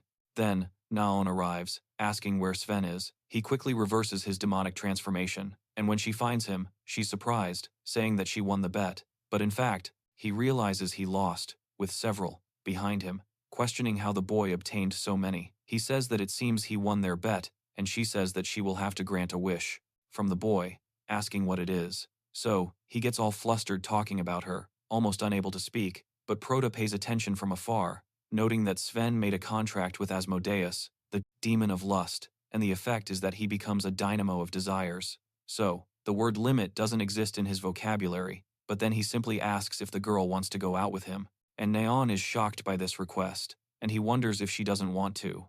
And the girl, simply and brazenly, says, of course not, asking if he would say yes to a confession from someone she met less than a week ago, and the boy says he understands her and is feeling down. And then the protagonist hopes that she will finally show her true face, demanding that her true nature be revealed. Of a Dijim. Then she says that she likes people who are stronger than her, which impacts him greatly. She simply apologizes for saying that and turns to leave, but then he questions if that's the case, thus asking if she will like him if he becomes stronger than her, and she tells him that she already said enough. But then he attacks her with that demonic power while the girl is distracted, and after confirming that he attacked, he starts to retract the tentacles, but notices something strange, realizing that the girl was protected by the protagonist and his weaper, and the system announces that the boy converted the ether into a shield. Then, nothing. but then something shines beside him. The information is locked, and will only be unlocked once the main story concludes. He notices a message there warning him not to interfere excessively. He asks if Naom is okay, but ends up being hit again by that demon and is thrown far away. The girl calls out to Rajan, trying to grab her bow, but she sees that it is broken.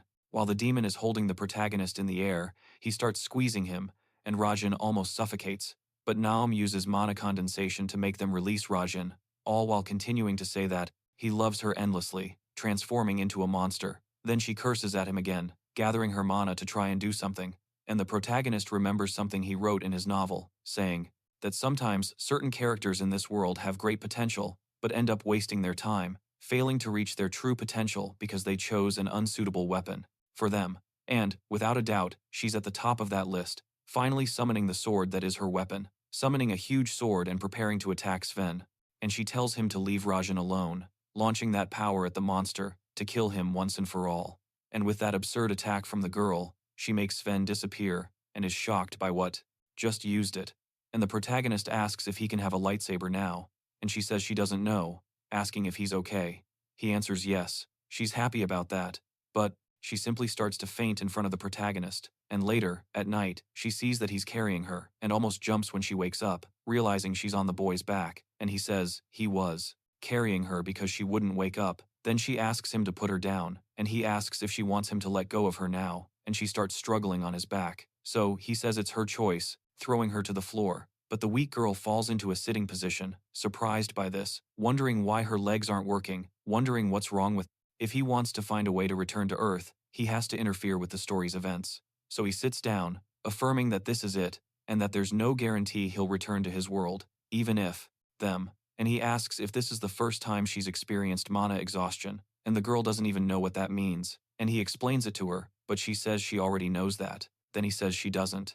She'll be able to move properly for about 2 days. After that, she'll have to get back on your back, unless she'd rather stay put. Even against her will, she climbs on, and he starts to give her a piggyback ride.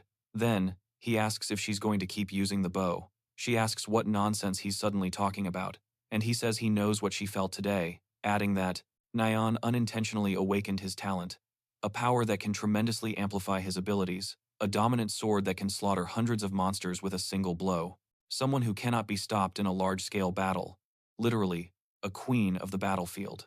And for that future, it's better if she puts down the bow now. But then she tells him not to act like he knows everything, all sulky on the boy's back, and he says that it looks like she still has a long way to go.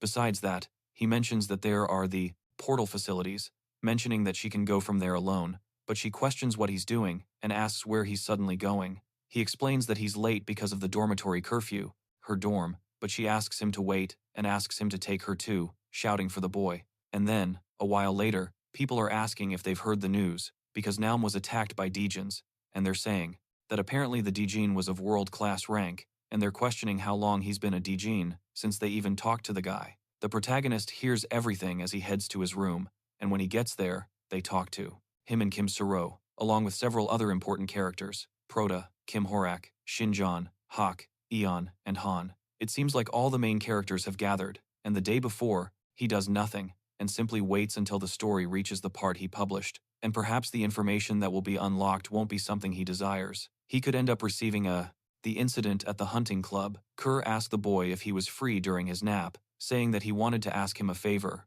The protagonist is surprised by this and asks what it is, and he asks if he knows that many people have been disappearing recently, and Koba asks them to investigate the case.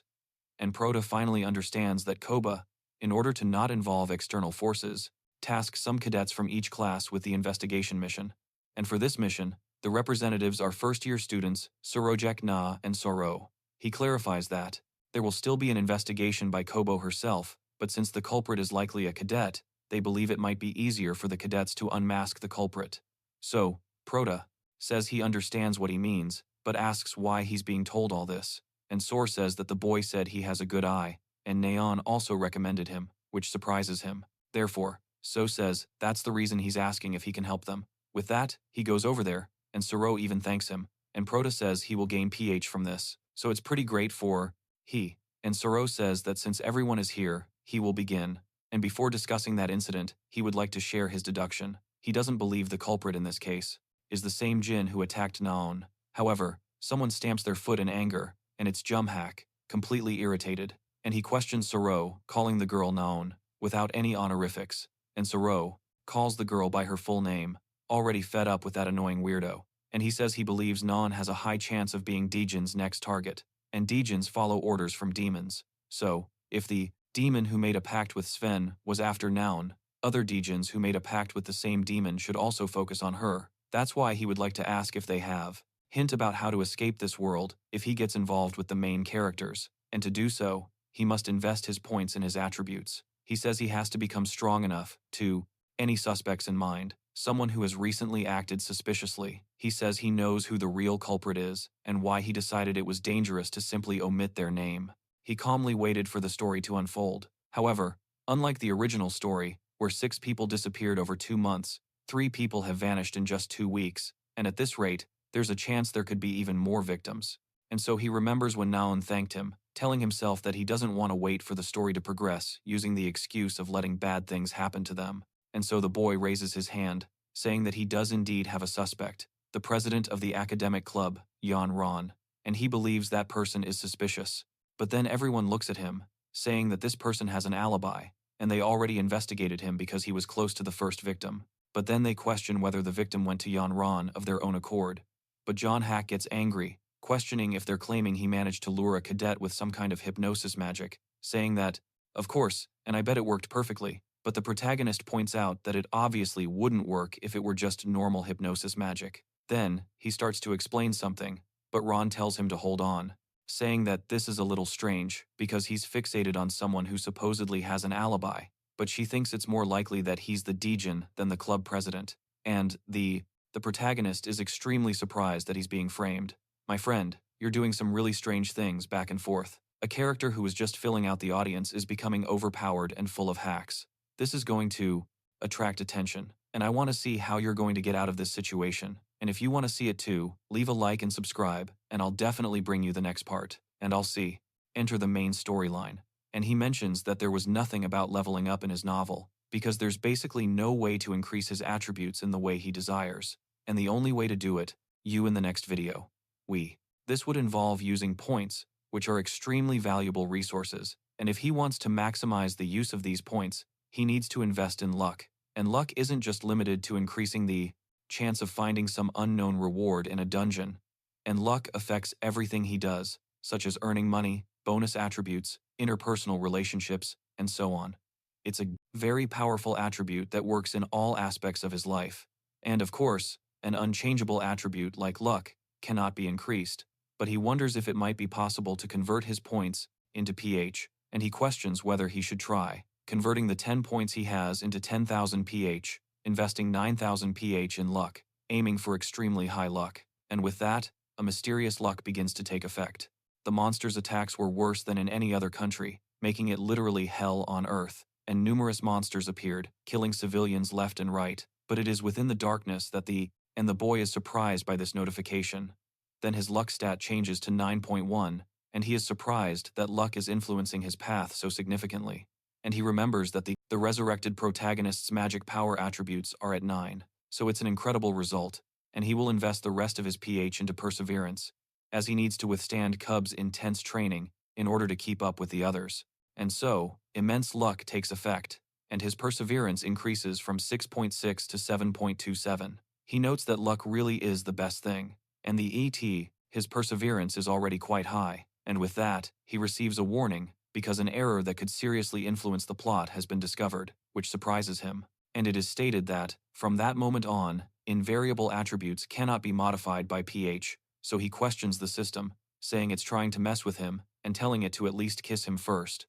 And he begins to realize that perhaps there is a limit to how much he can abuse the system, as he was already thinking that everything would go his way. Still, he managed to increase both his luck and his perseverance, and, thinking about this, he has the other 10,000 pH for consideration by a novice, so he thinks for a bit and says that he thinks it's better to think carefully before using it, and so he heads to the morning training that the instructor of the class introduces himself, saying that he will be responsible for them that year, and his ranking points are 3,850, with a world ranking of 9,000, 737, and he's actually pretty good, since he's in the ranking 9,001 out of 2 million.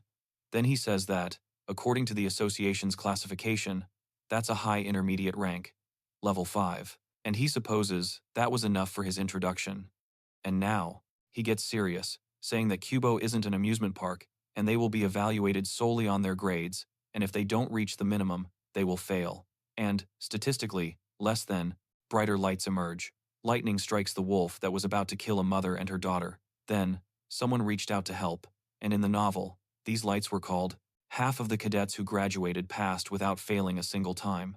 And because this place is for creating heroes, they will be judged by exact and rigorous standards. Once he's done, he sends them, get up, and then they follow him. The protagonist tells himself that this is the first part of the schedule, choosing their main weapon. Then, they are led to a weapons display with a wide variety of options, exhibition, and all the students are very amazed by it. But the teacher says he doesn't remember giving them time to admire things, telling them to hurry up and choose their weapons quickly, and once they choose their primary weapon, they won't be able to change it for 6 months, so they should choose very wisely. And the main character, Kim, Soro, goes directly to a katana, another person takes a bow, and several others choose their weapons little by little. The protagonist thinks that the main characters chose their weapons without suffering so much. So, it's his turn to choose, and he needs to be careful because his attributes are too low to handle a weapon typically used by a cadet.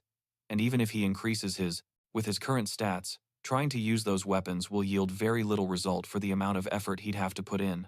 So, he has to choose his main weapon, but with some conditions, a weapon that he already used in his original world, and the weapon that takes the least amount of time for him to adapt to, is that one right there. So, he reaches in and everyone stares at him, giving him a look, questioning if he's joking, and even the instructor is surprised, but even more surprised when he notices what the boy picked, calling out to Kim Rajin, asking if that's going to be his weapon. And the protagonist simply turns on karaoke mode by grabbing 38 revolvers, and the plan is to bang, bang, bang anyone who says anything. I confess that this protagonist is looking promising. I don't know. I'm going to